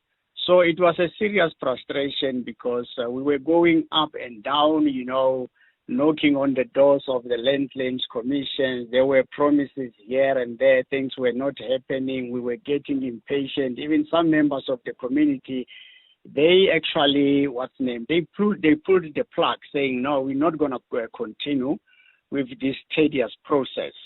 So it was frustrating. And then at that time, the leadership were being, accused of not being, competent to lead the process. And how did you deal with that? Because every time we've been talking about these successful cases of land reform, the question that often is asked from people who are going through a similar process is, how do you deal with disagreements? Because, of course, there are going to be disagreements. Of course, some people that the community has chosen to represent them, the community may lose confidence in them. But it looks like those disagreements have frustrated some other processes to a halt, where now the land is there, but the community, because they disagree, they haven't really done much with the land that they've claimed back. For you, what advice would you give communities that are going through this process of trying to reclaim their land and there are lots of disagreements? Yeah, I must say the advice that I would give is that people should exercise patience because this is not an easy, process. They need to exercise patience, and then the other challenge or the other, obstacle that we normally see in communities is that people use this process to, to fight for positions. They see this process as a way of them, enriching themselves. Remember, a lot of people are retired professionals, whether teachers, whether police, whether nurses, and so forth. So they don't have anything anymore to do at home. Now they see this process of land claims as a retirement project. So as a result of that, there's so many, people who are sort of become disgruntled because of things that are poorly managed. And then some people even, they feel that, remember in the process, people would have to contribute some money for the committee to be able to move from point A to point B, maybe moving from the village to Pretoria, the Land Claim Commission's office. So people end up, fighting over, their contributions to say, no, we've been forking out money, but this thing is not coming to an end. And then they even accuse the leadership of actually eating or mismanaging the funds. So I would advise our people to exercise patience, to work together, and then ultimately they will, reap the benefits for their patience.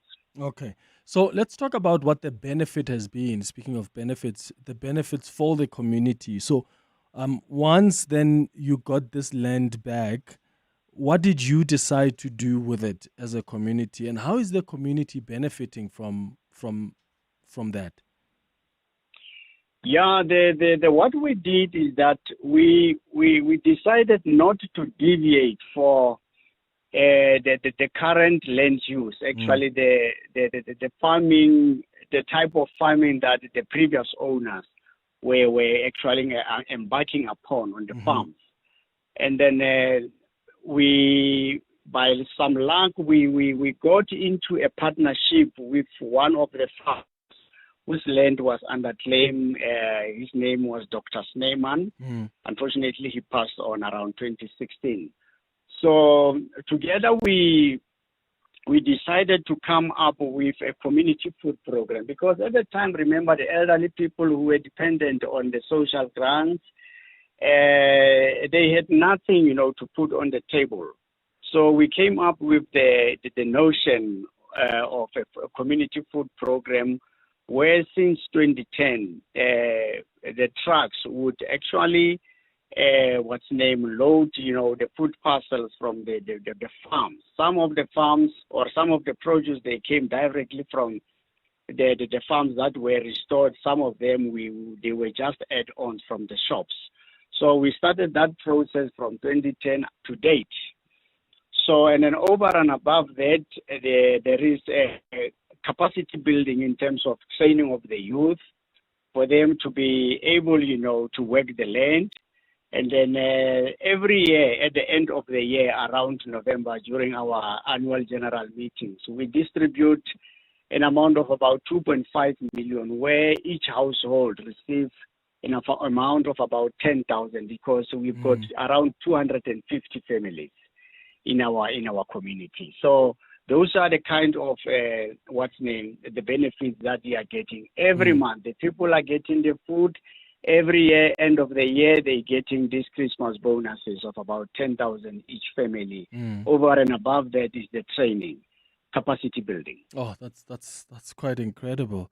It's quite incredible. It's not just skills development, but also these families whose parents, grandparents were removed from their land, at least are now able to at least benefit, from the use of that land now, since this community have claimed it back. We're going to take a quick ad break now. When we come back, if you've got questions for Lefa Mabuela, who's the CEO of the Bela Bela Communal Property Association, you're welcome to call us on 011-883-0702. Maybe you want to share your own experience around land restitution. The program, has it been successful for you guys? What land have you been able to claim back, and what have been the benefits for the community? 011-883-0702. You can send your WhatsApps as well on 072-702-1702.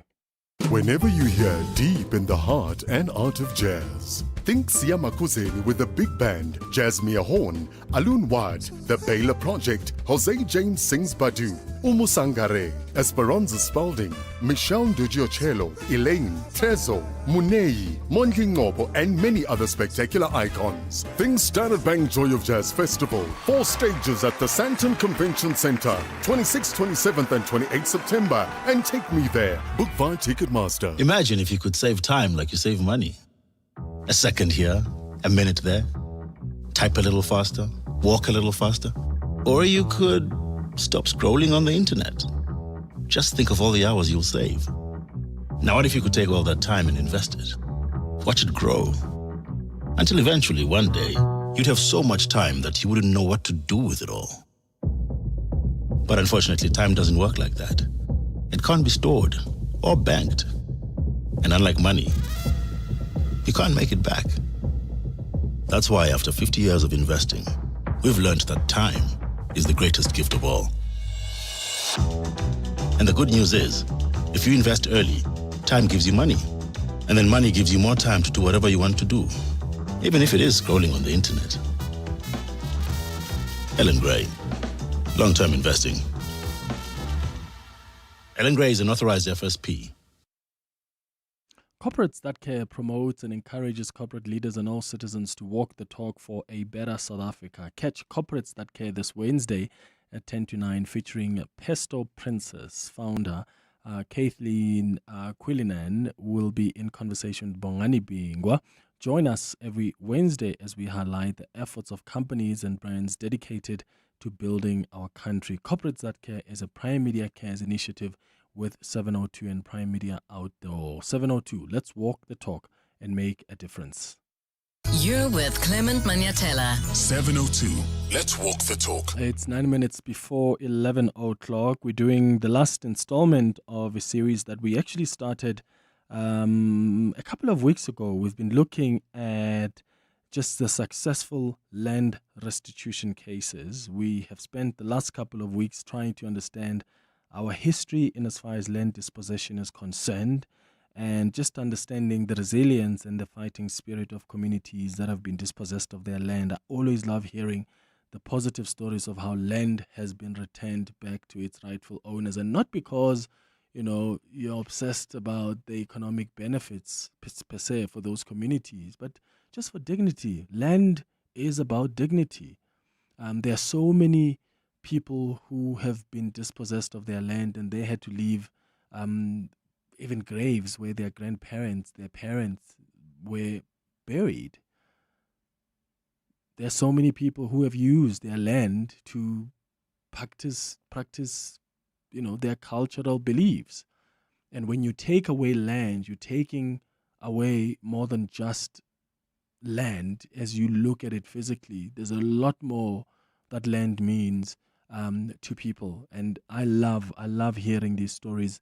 And yes, there are pockets of success. There are people out there that are still struggling to claim their land back. But I'm always happy to hear of the benefits that have come with people who have gotten their land back. So today we've been focusing on the Bela Bela Community CPA because they lodged a claim for their ancestral land back in 1998. A decade later, in 2008, that land was finally returned to them through South Africa's land restitution program. And since then, the community has successfully used that land for a variety of agricultural and ecotourism ventures. And as you've heard from Mr. Mabuela, there are quite a lot of ways that the community has benefited from the success of this land claim.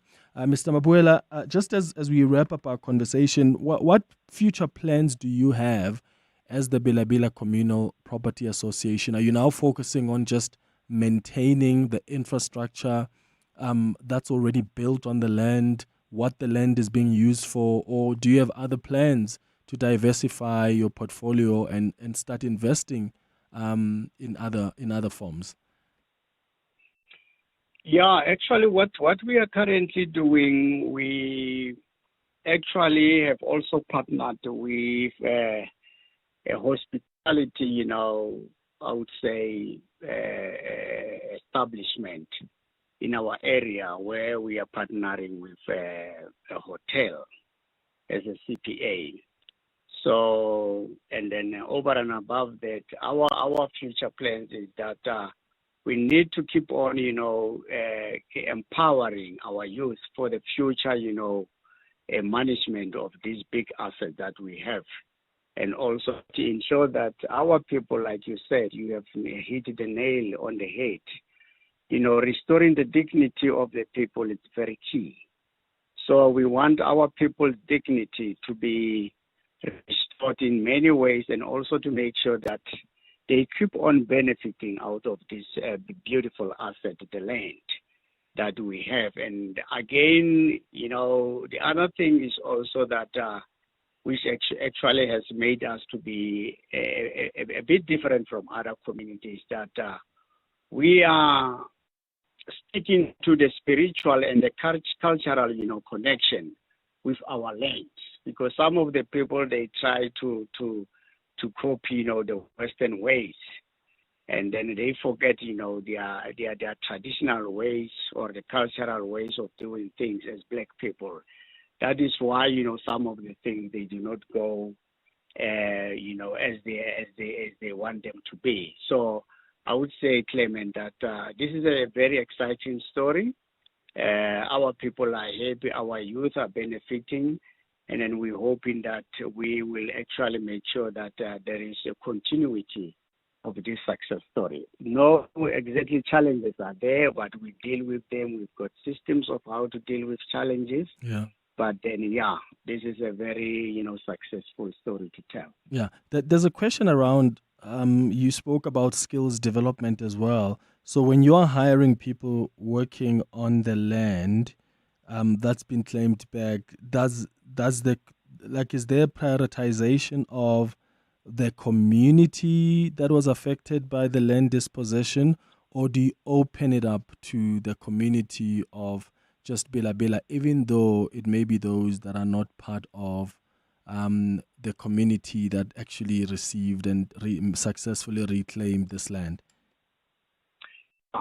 Priority is to our people, youth from the community, and then where there is skills shortage, also, dive into other members of the community, the general community.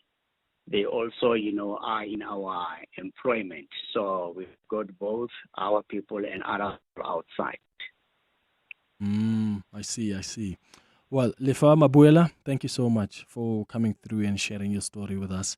He's the CEO of the Bela Bela Communal Property Association. I thought it's so important that we spend some time looking at just the successful land restitution cases. And I know I've received a few calls from some people who said, we've had you doing this series, but why don't we also focus on those people that are still frustrated? And I said, well, maybe that's something we'll consider for the future, to do a series on some of the land claims that are still stuck somewhere in the process.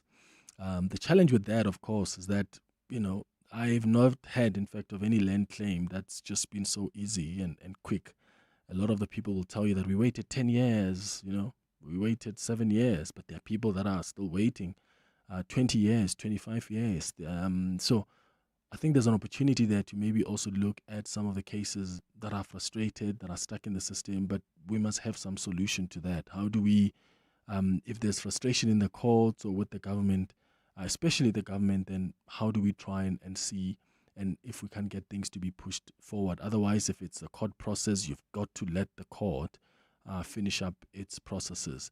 But I think that's something we'll consider for some time later in the year. It's 2 minutes now before 11 o'clock. Dear Journal, day 3049 of trying to be an adult. I still haven't bought a recycling bin, so there's a mountain of cans in my kitchen that could collapse at any moment. Anyway, what's that saying about your home being a reflection of your mental state? Got evicted from the family home? Get covered at pineapple.co.za. It's like 570 Rand a month, so it's 100% the insurance for you. Underwritten by Old Mutual Alternative Risk Transfer Insurer Limited, licensed non-life insurer and authorized FSP. Premiums are risk profile dependent. Are you looking for the best savings on spectacles? At Specsavers, enjoy 1,500 Rand off when you get tested at South Africa's trusted and most established optical group. Get 1,500 Rand off all frames in store, or use your 1,500 Rand off on our leading lens enhancements, such as drive light lenses that reduce artificial glare whilst driving. Book online or call your nearest store today. Affordable eye care, Specsavers. T's and C's apply. The sound of laughter, bright balloons, and endless games. Your kids' party venue makes magic happen. From safe play spaces to themed fun, they turn special days into unforgettable memories. Parents, relax. Kids go wild. It's a win for everyone. Now's your chance to say, I see you. Vote for your favorite and Gauteng's greatest kids party area category at primemediaplus.com.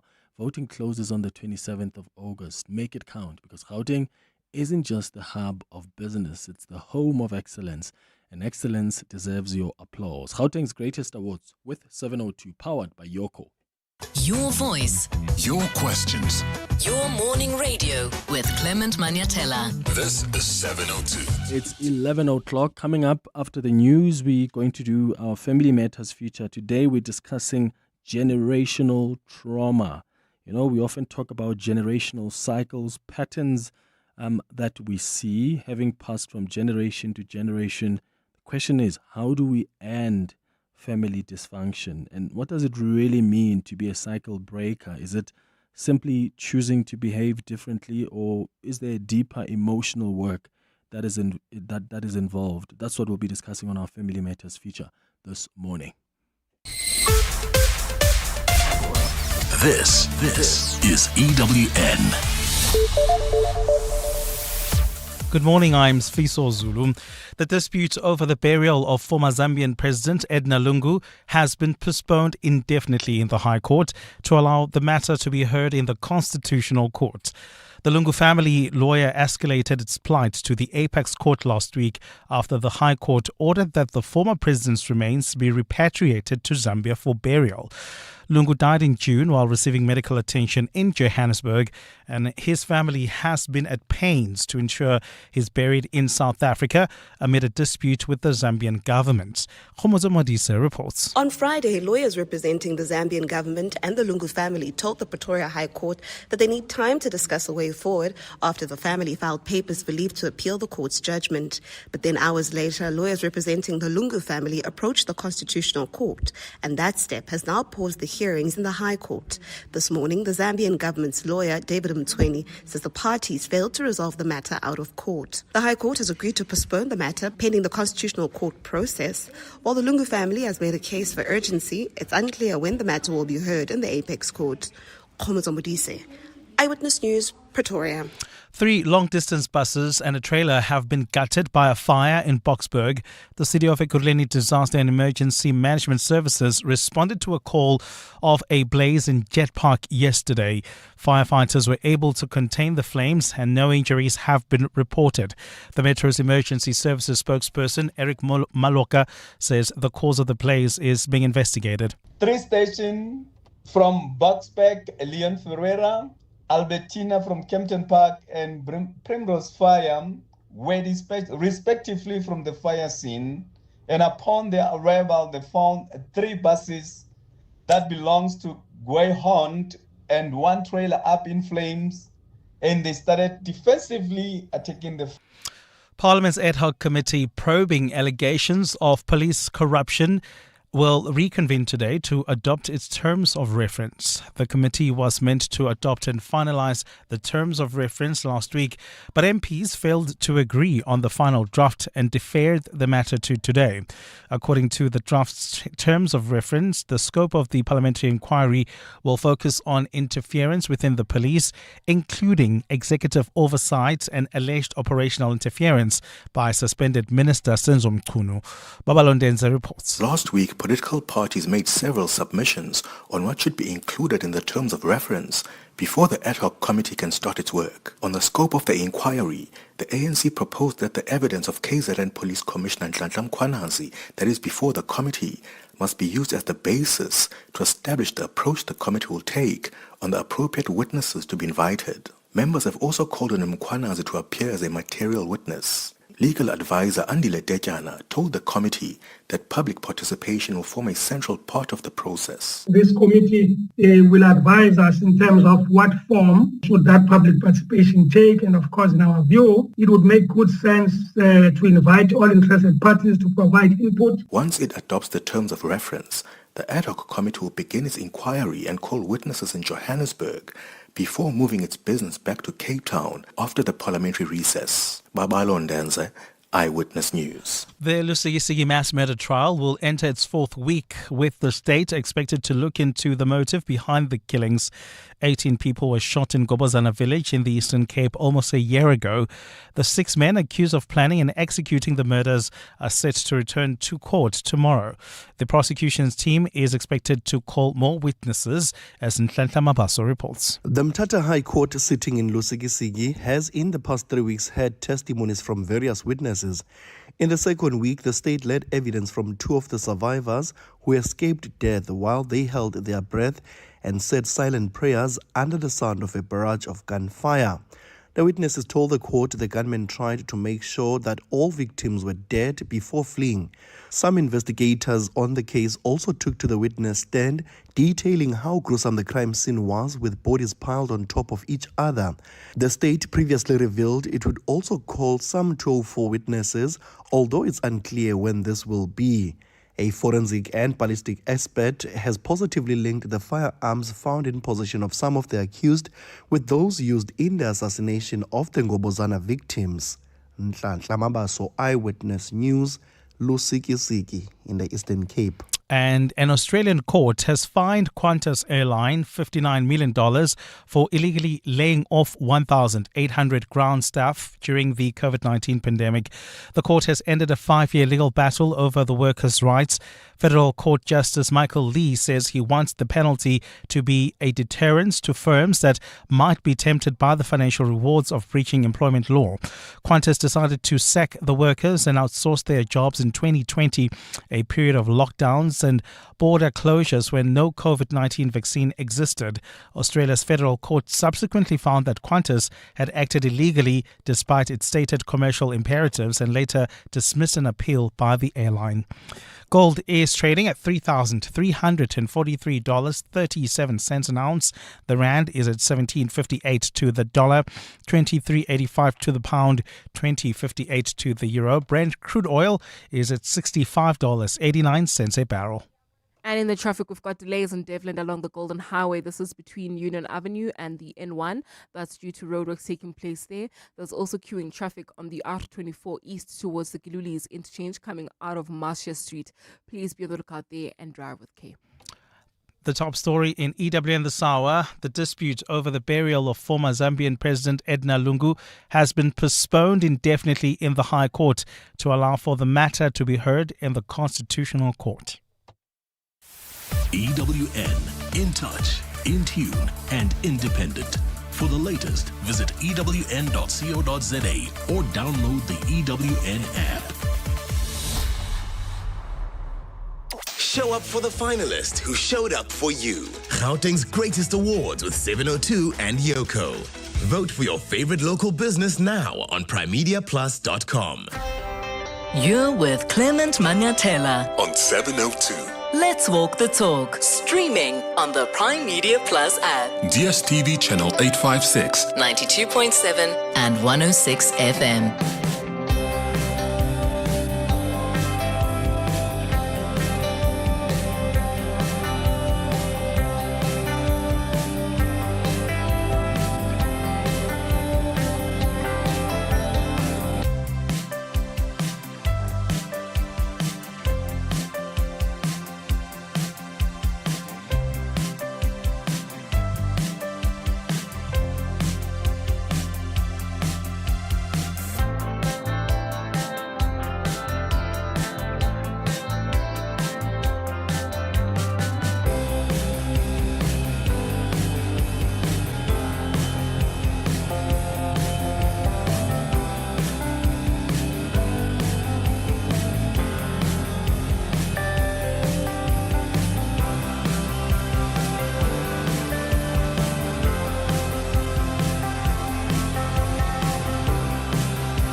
Minutes after 11 o'clock. Welcome to the third and final hour of the Clement Manyathela Show. Time for our Family Matters feature. 702. Family Matters. So, on our Family Matters feature today, we're discussing generational cycles and how we can end family dysfunction. Do you have patterns in your family that you have picked up and you think they have been generational? And how have you dealt with that? How have you broken those cycles, those patterns? How have you ended that dysfunction that you have managed to somehow trace it back to generations before you? I'd like you to share those experiences with us. We often talk about generational trauma, but do we actually grasp it? And what does it really mean to be someone who breaks that cycle? Is it simply choosing to behave differently? Are there other things that perhaps we need to understand, like some deeper emotional work that we need to do? Generational negative patterns or traits are passed down from our family's history to several generations until someone decides to break these vicious cycles, right? These can be patterns like racism or poverty. I mean, they all differ from family to family. The issues around alcohol and drug abuse, physical abuse, abandonment, or time in prison that can have a lasting impact on you. And denial helps these behaviors thrive in dysfunctional family systems, and you keep them going from generation to generation. So, and your parents don't have to abuse drugs or alcohol to be dysfunctional. Sometimes dysfunction can show up in the form of negative behaviors, in destructive patterns and self-destructive lifestyles. Most people are not even aware of these vicious, repetitive cycles that are passed down to us. Instead, we just keep on repeating them, and they're being passed down to our children. So are there traits that got passed on throughout your family? Have you tried to break that generational pattern in your family? Give us a call on 011-883-0702. You can send a WhatsApp as well on 072-702-1702. Jeannie Cave is a clinical psychologist who will be guiding us through this important conversation. Jeannie, thank you so much for making time. Welcome back to the show. Good morning. Oh, thank you, Clement. It's so wonderful to be here. Thank you for inviting me back. Yeah. Let's start maybe with some basic definitions just to lay this foundation. Many of us use, and we've heard the term generational trauma, but I wonder if we fully understand it. How would you define generational or transgenerational trauma? Such a beautiful question and beautiful topic. This intergenerational relationships is very close to my heart. Was the focus of my PhD. So it's something that I've spent a lot of time immersed in, and I think it's so incredibly important and valuable for us to look at transgenerational. So when people think about intergenerational, transgenerational, they typically tend to think about their parents and their grandparents and their children. So that's 4 generations. But the concept of family as we know it, and in our culture and society, the concept of family is actually only between 3,000 and 5,000 years old. Before that, there was much more loosely defined kinship, communities, tribes, and clans. And who is considered family was a lot less strictly and rigidly defined. It was only really with the start of the agricultural era, when people started to farm land and wanted to keep the land in the family, that the family became a much tighter, more clearly defined, tangible entity. And from that into the industrial era, we got the concept of the nuclear family as we know it today. Now, we know in sub-Saharan Africa, the idea of who is family is actually still much more loosely defined in communities and kinship, but it's still a lot more restricted and tangibly defined than it was pre the agricultural era. So in my mind, the intergenerational trauma is all of the potholes that were driven into by generations and generations before you. Now, if you think 3,000 to 5,000 years old, that is between 190 and 230 generations. And if you've got 2 parents, 4 grandparents, and 16 grandparents, and so forth, how many people do you think you are the direct descendant of? I'm not talking about aunts, uncles, cousins. I'm talking about people who would have the title parent to you. Parent, grandparent, great-grandparent, second great-grandparent. How many do you think it is, Clement? Jeez, I can't even begin to imagine. No, you can't. It's over 1 trillion. Sure. It's over 1 trillion people who were born, who struggled to survive, who lived to adulthood, who met each other, who successfully procreated, who that child survived birth, survived childhood, grew up to be sexually mature, to be able to procreate. It is mind-blowing. So 1 trillion people have come before you and have loved and cried and lost and fought and survived and moved and worried and dreamed, and they all experienced some kind of trauma in that experience of surviving. So I like to think of it as like a pothole that the car drove into. And what do we do if you drive into a pothole? We all know, as South Africans, we've got a lot of experience with that, is we have to go and we have to replace the tire, but we also have to do the wheel alignment. But if you don't do the wheel alignment, which people don't know how to do, when we're talking about trauma, if you don't do the wheel alignment, there's going to be misalignment and pull in the steering. So those who are steering the system will experience a pull, and they will try to correct that pull. But where do we see the fallout of that pool? Is we're going to see it on the tires. So the fallout of that imbalance goes down to the lower generations and gets passed on, like the land got passed on in the agricultural era, like the profession got passed on in the industrial era. That imbalance gets passed on to the children, who, when they become the drivers, have to steer against the pull and the misalignment of the system. So it's kind of almost like a pinball machine of imbalance being passed from generation to generation, and each generation just trying to do its best to survive whatever context or conditions it finds itself in order to create the new generation. So I draw from family constellations theory that says that actually the purpose of family is to pass love down, which is like in the agricultural era, passing land down. But trauma happens when love gets taken or when people get excluded, like you mentioned earlier, someone maybe being sent to jail, or, someone being excluded because of their beliefs or ideologies, like when you spoke about racism or other kinds of beliefs in the family system. But also that imbalance happens when parents take love from their children, demand love from their children, instead of allowing the children to pass that love down to the children like a river flowing down, is when parents take love from the children. So that's the imbalance. Intergenerational trauma, transgenerational trauma is the imbalance that gets passed down from generation to generation, that each generation tries to correct, but actually creates more imbalance in the process of trying to correct it. Yeah. So how do we know that we are dealing here with a generational pattern or a generational cycle? Because sometimes, yes, you are picking up that there's substance abuse in this generation, or you are the person experiencing it. But how do I know that generations before me, there has been struggles with a similar pattern, or there's been similar behaviors or patterns?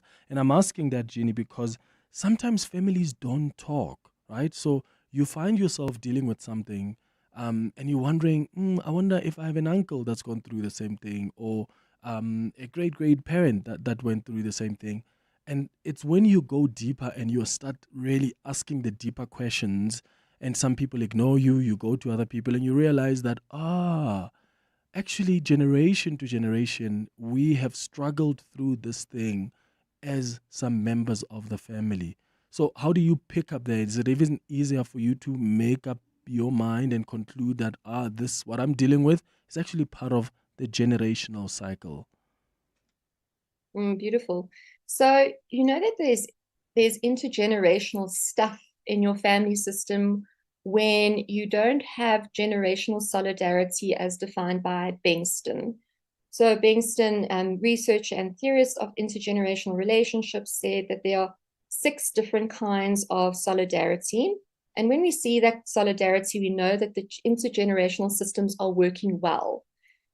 These 6 kinds of intergenerational solidarity for me fit into 3 categories of the quality of the closeness, so the level of safety and the bond and the emotional satisfaction, the harmony of the distribution and changing distribution of interpersonal control, and the satisfaction and sustainability of the sharing of resources reciprocally between generations. So if you have any difficulties with any of these 3 with previous generations, it's very likely that there's intergenerational imbalance that's been passed down. But what I will say is that the content of that is not as important as the themes or the process of that. So the solutions available to previous generations of this imbalance might be very different to the attempted solutions now. For example, you use drug abuse. So just because there isn't anybody in your family who has had that symptom, it doesn't necessarily mean that there isn't intergenerational, transgenerational imbalance to correct. Because what could work well for one generation might not work well in another generation, and how that imbalance gets passed down. So I'll give you an example. On a physiological level, a number of years ago, I did a DNA test to have a look at my health profile, and my endocrinologist said, well, if there was a famine, I would be the last person standing because my body is a super fat storer. And I was very annoyed by this because I've got to work quite hard to stay looking how I feel my branding matches my brand and my physical body, I've got to work quite hard. Where I've got on my one side of the family, all my cousins, like they couldn't pick up a calorie if it was made of press stick, you know. So on the one hand, my one side of the family, there's a lot of difficulty with weights, and on the other side, they all are very, very slim. I was like, why that is so unfair? Until I actually had a family constellations experience, and I really started to reflect on, well, why do I have this gene? And then I thought about how the fact that my one side of the family has been in this country since 1652, so they had to cross the Drakensberg. And because they had to cross the Drakensberg, those with a genetic predisposition of being able to survive on very few calories were the ones who survived. And so they passed that predisposition down to the next generation. So maybe none of them had a difficulty with maintaining their weight because there wasn't a lot of food available. But how can I be mad about something that actually is a mechanism of how I still exist today? So the content of it isn't as important as the process of identifying the themes of the imbalance and having a way in which you can put down the imbalances that don't belong to you and leave them with the generations to whom they do belong, rather than trying to fix, solve, or change it, because that's just going to be overcorrecting like the steering. Rather than trying to fix, solve, or change it, is to accept what is actually not your imbalance and leave that with the previous generations, rather than feeling like there's got to be the same content, or you have to fix, solve, or change what the theme was for previous generations. Yeah. So there are questions about whether trauma can actually be passed down physiologically and not just through behavior. What does science tell us about that? Well, science tells us a lot of very interesting things. So there's actually a branch of research called fetal origins studies, and fetal origin studies looks at what do babies learn in utero in the 3 months before that they're born. So, for example, babies who were born just after the Hunger Winter, whose mothers were in the last trimester of the Hunger Winter, of their pregnancy in the Hunger Winter in Holland in World War II, where Holland had become isolated and there was a famine and people were eating tulip bulbs, etc. Now, all of those babies, when they reached 45 years old, after they were born, food supply returned to normal. And when they got to 45 years old, a big study was conducted, and they had astronomically high levels of obesity, insulin resistance, and hypertension. Because what they had learned, which is very unusual for Dutch people, what their bodies had learned 3 months before that they were born was hold on to every calorie you get. We also saw in one of the fetal origin studies, research papers, that babies whose mothers were pregnant with them around 9/11, those babies in America, close to ground zero, those babies were all born with genetic markers for PTSD. Similar studies have been conducted with Holocaust survivors. I've shared now about my family's history of being, super fat storers, and that being a mechanism of survival when food was in low supply, and being a mechanism of unwellness when food is in high supply. But your body learns. So babies learn from the genetics of their parents and also the mother's experience in utero. When my son was very tiny, he was just sitting, so he was about 6 months old. I used to take him to a little stimulation class. And the one day the babies had to take a piece of cotton wool off another piece of cotton wool, and it revealed a little plastic insect. It's all about developing object permanence. But it was so interesting that the babies that got plastic insects that were butterflies or beetles, they were quite happy to engage with the plastic insect. But the babies who got spiders and worms, they recoiled. And I was so fascinated to see this. Like, how does this tiny little baby who can barely sit know the difference between a butterfly and a beetle? And obviously, that is important transgenerational learning. So what is the function of trauma? Is to teach you not to do that again. And obviously that learning can get misapplied and generalized across context regardless of context. But you don't learn by being bitten by the crocodile. You don't learn by watching someone be bitten by the crocodile. You learn because it's anciently programmed into our system to learn from other people's failures of survival and not do what other people did that injured them or harmed them. So in fetal origin studies, they focus on what the baby learns from the mother's experience, but we know transgenerationally, of course, we have to have some learning, or else there'd be too much cost of life if everybody had to learn experientially or through witnessing.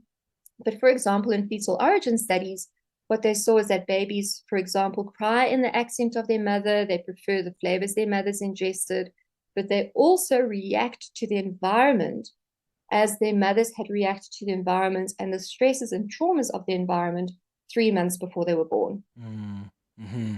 All right, it's 26 minutes now after 11 o'clock. I want us to also just hear from our listeners as they share their experiences.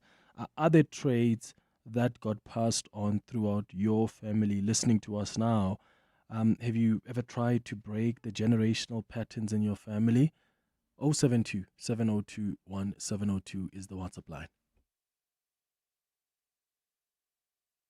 Hey Clement, Kulufelo here. So on the topic of generational trauma, I feel like we also need to include societies, like communities where we come from. So where I come from, there are people who still hold on to that thing, you can't dream bigger than the environment where you are from, and the next generation is also adapting that culture that they cannot dream bigger than where they come from. So I've studied the pattern and I see that it's continuing, and only people who don't research more about the careers that they want to pursue end up becoming victims of the situation. I don't know if I make sense, but yeah, it's not only in families, but it also extends to communities we come from. Thank you. I'm in Johannesburg. Morning, Clement and team. The cycle that I've picked up in my family is that the males in my family have not been afforded the opportunity to actually get to live with their own children. Although we do contribute to our children's upbringing, school support in every way, but for some reason, like in my case, the mother, is just too possessive over the children to an extent that I only see my kids on weekends. Same has been the case with my uncles before me. And it just frustrates me because as a child that was also born out of wedlock, raised by a single mom, I had hoped that things were going to be different in my case, but unfortunately, the same cycle repeats itself. Yeah, sure. Jeannie? Thank you, Clement. Yeah, just to touch on both of our beautiful listeners' voice notes, that absolutely we look at 3 different levels when we talk about relationship. We talk about the person as a system. So they were talking about fetal origin studies. We're talking about, transgenerational learning for survival. We talk about the person in a system. So what happens within the communication, within the relationships, within the family, and then also the system in context. So the context of that the system is finding itself in, like I mentioned earlier, the different kinds of attempts at solution that are available depending on the time and place that the family is functioning in. And also that, yes, in sub-Saharan Africa, who is family is very different to in Europe, for example, where it's much smaller. Here in sub-Saharan Africa, it is much more community-based. And so the culture of the community and the value system of the community is just as valuable and important in looking at intergenerational and transgenerational fallout. So thank you for that beautiful voice note there. And then in terms of the heritage and the family system of the fracture of the family system, I think that it's also important to link that to our first voice note of the history of this country, and the migrant labor system decimating the structure of the family system for a lot of African people, and how generational imbalances that we don't even think about as much anymore, how those can actually get passed down from generation to generation, and the exclusion of, willing fathers from being able to participate, because isn't that what happened a lot, right? Men had to go, and women, but had to go and work far away from home and weren't able to participate in family life. And so we see that playing out here with this beautiful voice note, and you can just hear the longing and the anguish there. And that's one of the ways in which family imbalances happen, is through unfair exclusion.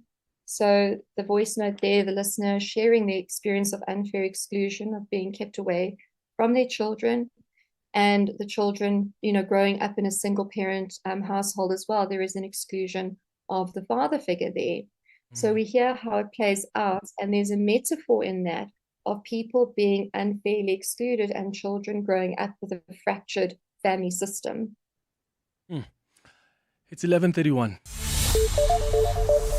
Bali has the latest in Eyewitness News headlines. When we come back, we'll continue this conversation around breaking generational cycles. How do we end family dysfunction? And if you have some experiences you want to share with us, maybe you've picked up some traits, some patterns, some behaviors that you believe got passed on throughout your family. Have you tried to break those patterns in your family?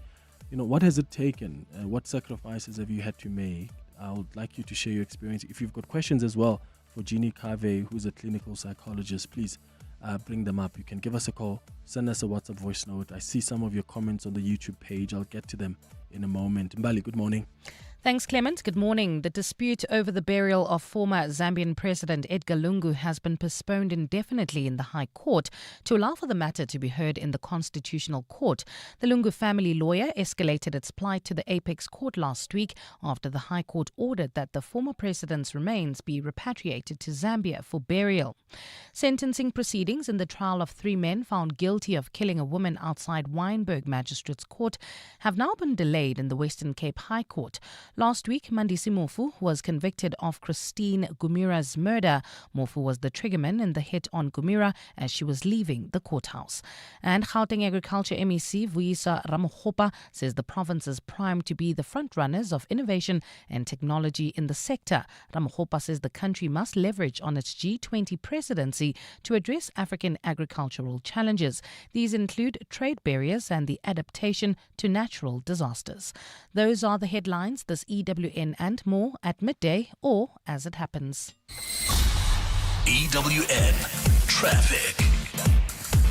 Well, traveling in Kempton Park, we've got delays on the R21 North. This is between the Tambo Interchange and Atlas Road.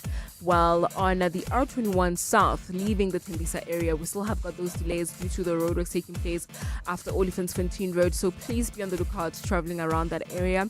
And in Daveland, we've got delays along Golden Highway. This is between the N1 and Union Avenue, obviously due to roadworks taking place along this route. Please be on the lookout there and continue driving with care. Otherwise, I am Amo Ramela for Eyewitness News Traffic. Karabojale will have your next traffic report from the midday report onwards. Stay tuned.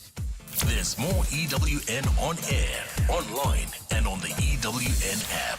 The DSTV Delicious Festival, powered by Lotto Star, is back. With just one ticket, you can experience unforgettable music, mouth-watering food, bold fashion, and vibrant art from Saturday the 20th to Sunday the 21st of September. Celebrate with friends and bring the family for a picnic on Sunday.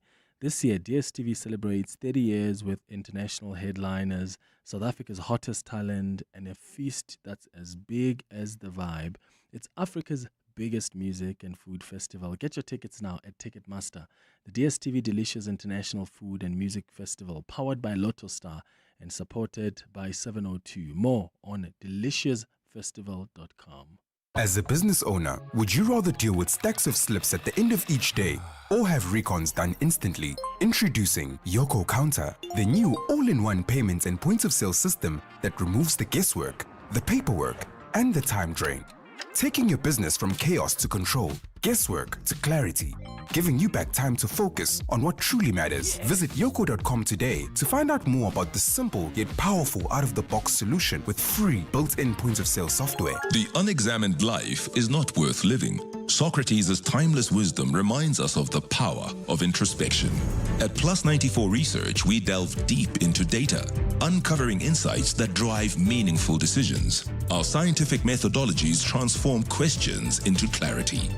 Don't just operate, understand. Don't just guess, know.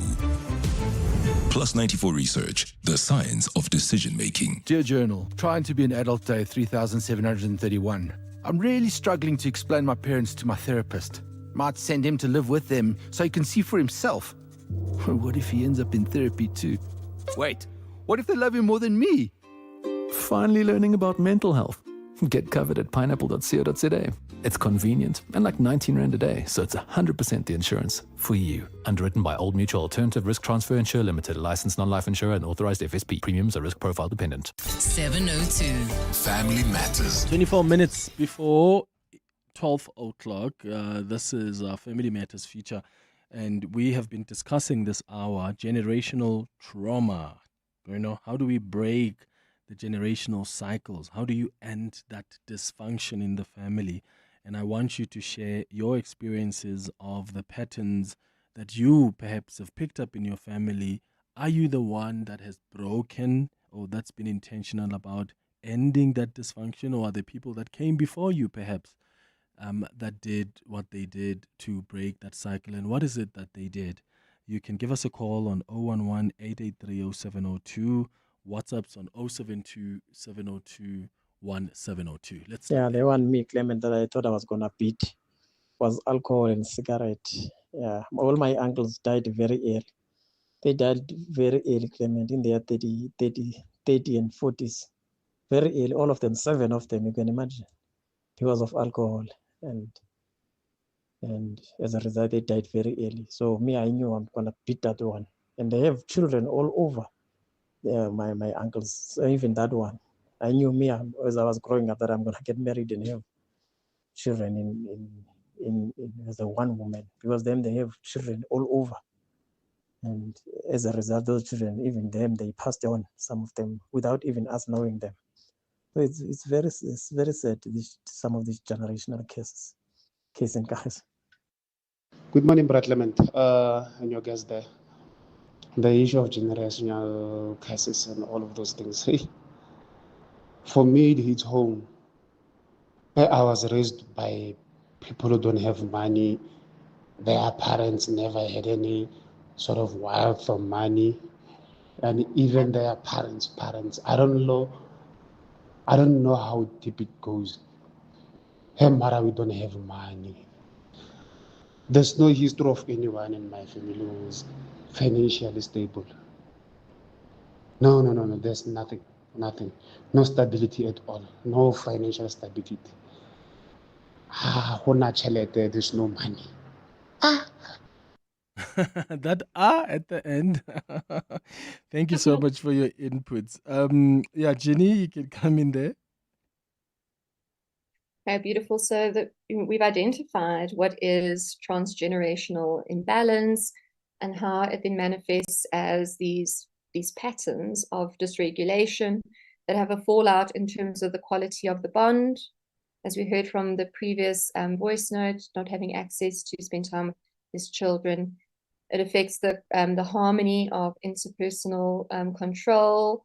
So we hear, there's fracture, there's dysregulation, and also affects the rate at which resources are sustainably and reciprocally allocated.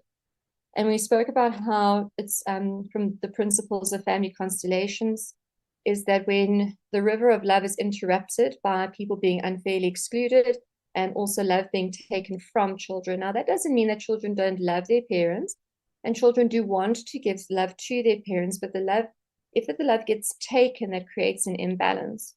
So now our question is really, what do we need to do about it? And Clement, you said in the intro something important of when someone decides to change the intergenerational imbalance, the transgenerational trauma, these patterns. And I think that it's not only decides to, but has the opportunity to. has the opportunity to leave the imbalances with previous generations and do things differently. So if we go back to our car metaphor, that sometimes in our attempts to correct previous generations' imbalances, we could overcorrect and we could go in the opposite direction. Growing up, for example, if a person grew up with incredibly strict disciplinarian parents, if they become so flexible and gentle in their parenting that the children don't have a sense of boundaries, that could be an overcorrection. So instead of looking at doing things in the opposite way to correct, is to show up differently.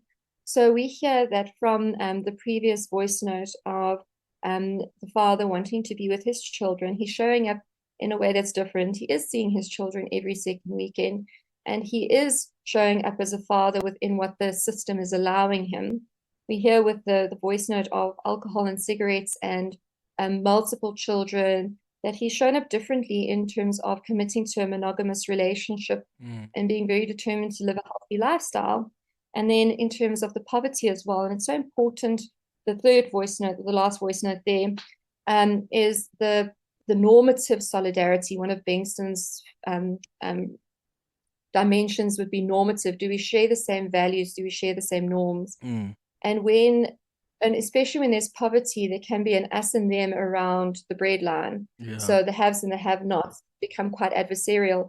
And people sometimes feel that they could be betraying their generational identity, their family identity, if they move from a have-not to a have. And how important it is for people to not feel that they owe that kind of solidarity up the river when it disadvantages those that are down the river. So essentially doing things differently so that you pour love unconditionally down the river without sending love back up the river, as hard as that is, and not trying to correct the imbalances, but doing things differently.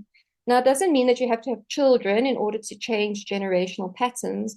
We don't only pour love into children, but we also pour love into our communities, into our work, into our animals, into our friends, into our other relationships.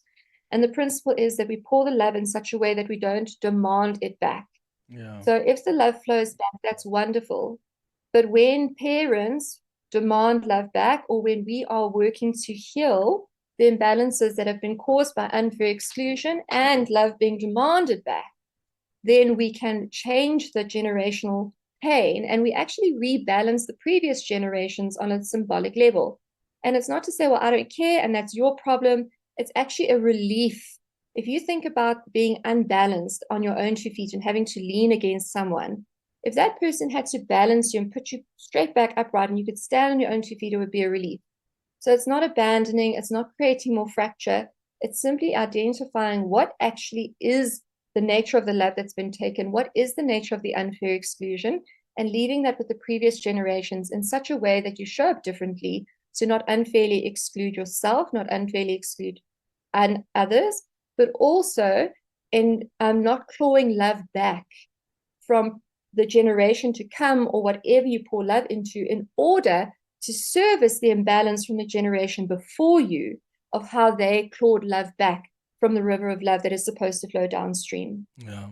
All right. It's 17 before 12. Pogiso, I'll start with your call after the break. Dreaming of a tropical escape?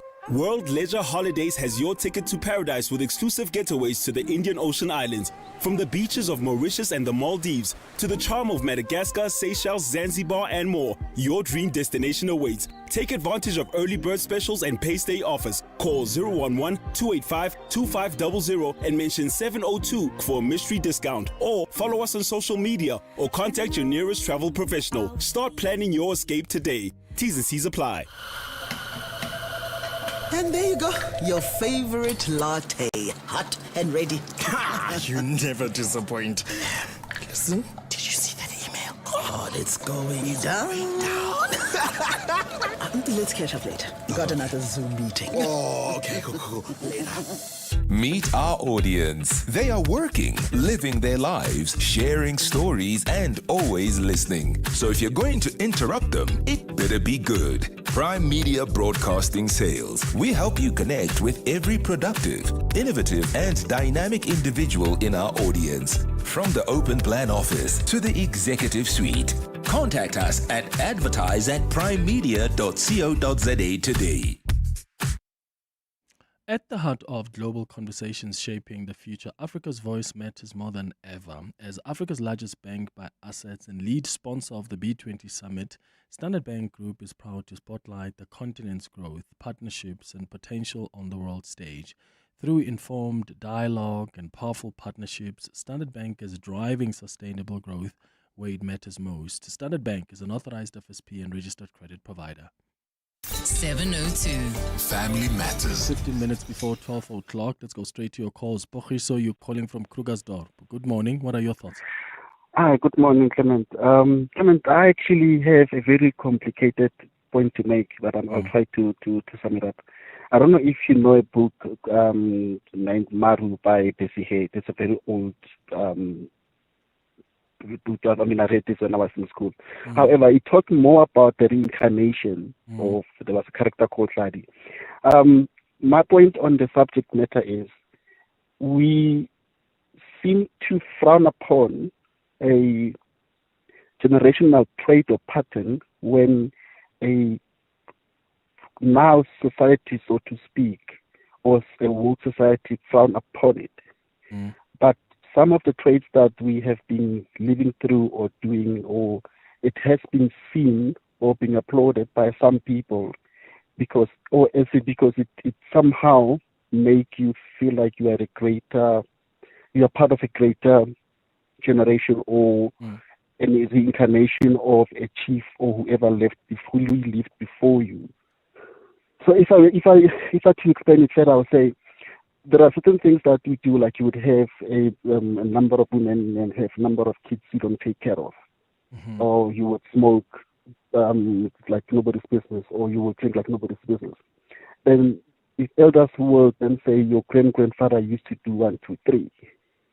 Some of the things you just taken on or you want to hold on to because they make you feel like you are part of a family, or you will earn respect from that point because it reflects of the generation that lived before you.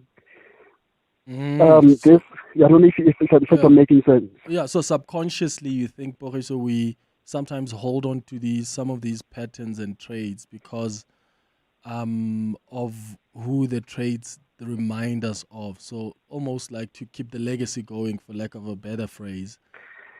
And are we doing it subconsciously though, or is that intentional?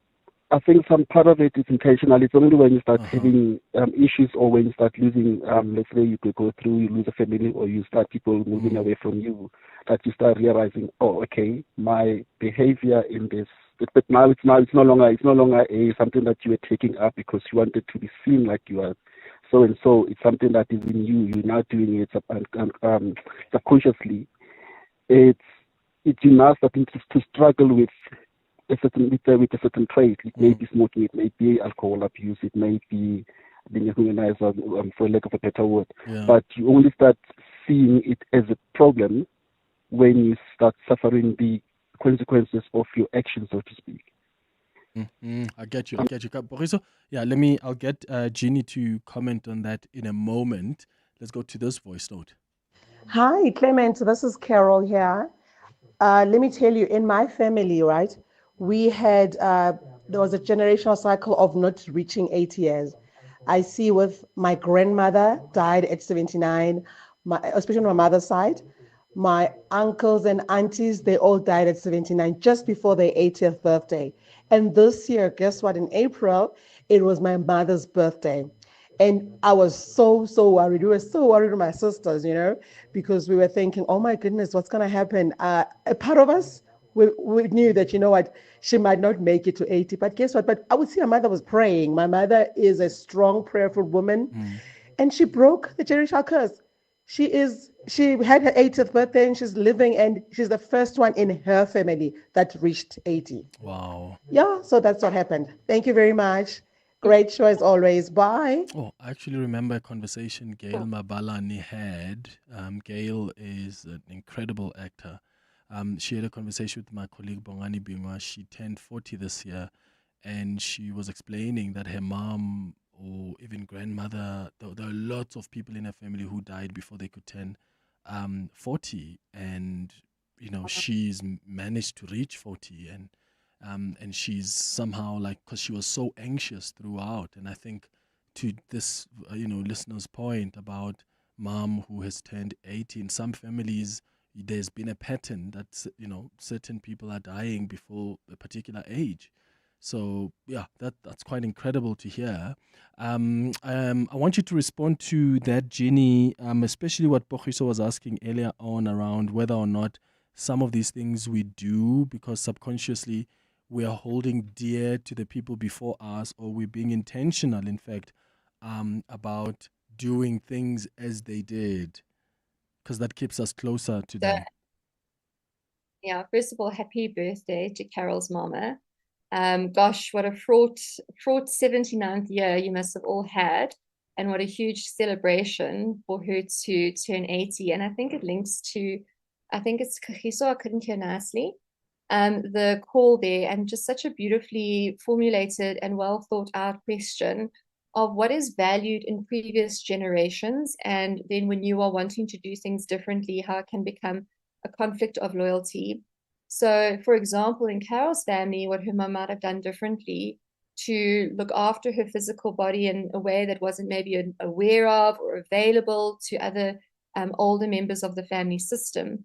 Because what worked once upon a time is not going to work today. Families exist in space and time, and there's a constant demand for change, both from inside the family as children grow and new members join the family, and families change and families become connected with other families, and also society changes around the family. And in order for us to still be a family, there's quite a big requirement for us to be loyal to something. So if that something is something that doesn't work in the culture that we find ourselves in, Clement, you mentioned at the beginning of our talk today was, for example, racism or homosexuality, or something that is part of a horizontal culture but isn't part of the vertical culture we've experienced from our previous generations. How do we stay true to what is effective for us without feeling like we're abandoning the heritage of this family? So that's what I heard in the question there. And I think that it's a good time for us to then say, well, how do parents take love from their children? How is love taken up from the river? If the love flowing up the river, how's it taken? And one of the ways that love is taken is parents not allowing their children to be themselves. So not allowing children to differentiate. So just because your grandfather did it and it worked for that time and place doesn't necessarily mean that it's going to be effective for the here and now. So we see this in movies all the time. We come from a proud family of lawyers, but the third born is, an artist. And this is like a big crisis for the family because that's not who we are. We are lawyers. We are this, we are that. We are musicians. We are, we are hikers. We are whatever we are. And if parents don't allow their children to differentiate, to be themselves and adopt part of a horizontal culture, that's one way in which parents take love. And if you then can't tolerate that interpersonal tension of them wanting something from you that is essentially taking love but not allowing you to differentiate, you could then sit with that imbalance. And sitting with the imbalance is not the bigger problem. The bigger problem is, are we giving the next generation permission to leave our imbalances with us? So I think it's difficult. It's not always easy, but then do you give the next generation permission to be that ballet dancer, to not, carry on our proud family tradition of XYZ that is no longer working in our culture anymore. It's not working for us anymore. And that is how each generation is able to do what it is supposed to do, which is to surpass the generation before. So to be better, to live longer, to live happier, to live enriched lives. My ancestors suffered crossing the Drakensberg so that I can sit with my bum in a very nice chair doing lovely work all day, every day with my French bulldogs. So my generation has surpassed that. So if you are not allowed to do that and the cost is too high for you to do it differently to the generations before you, and that love is taken, what you can do is you cannot do that to the next generation. Got it.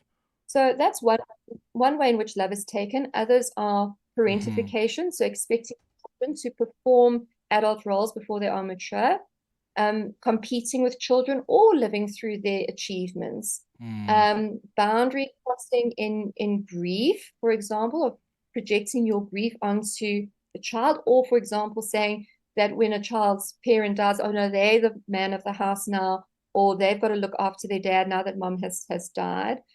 Making children choose sides, right? So a parental alienation, or even bad-mouthing your child's other parent's family of origin.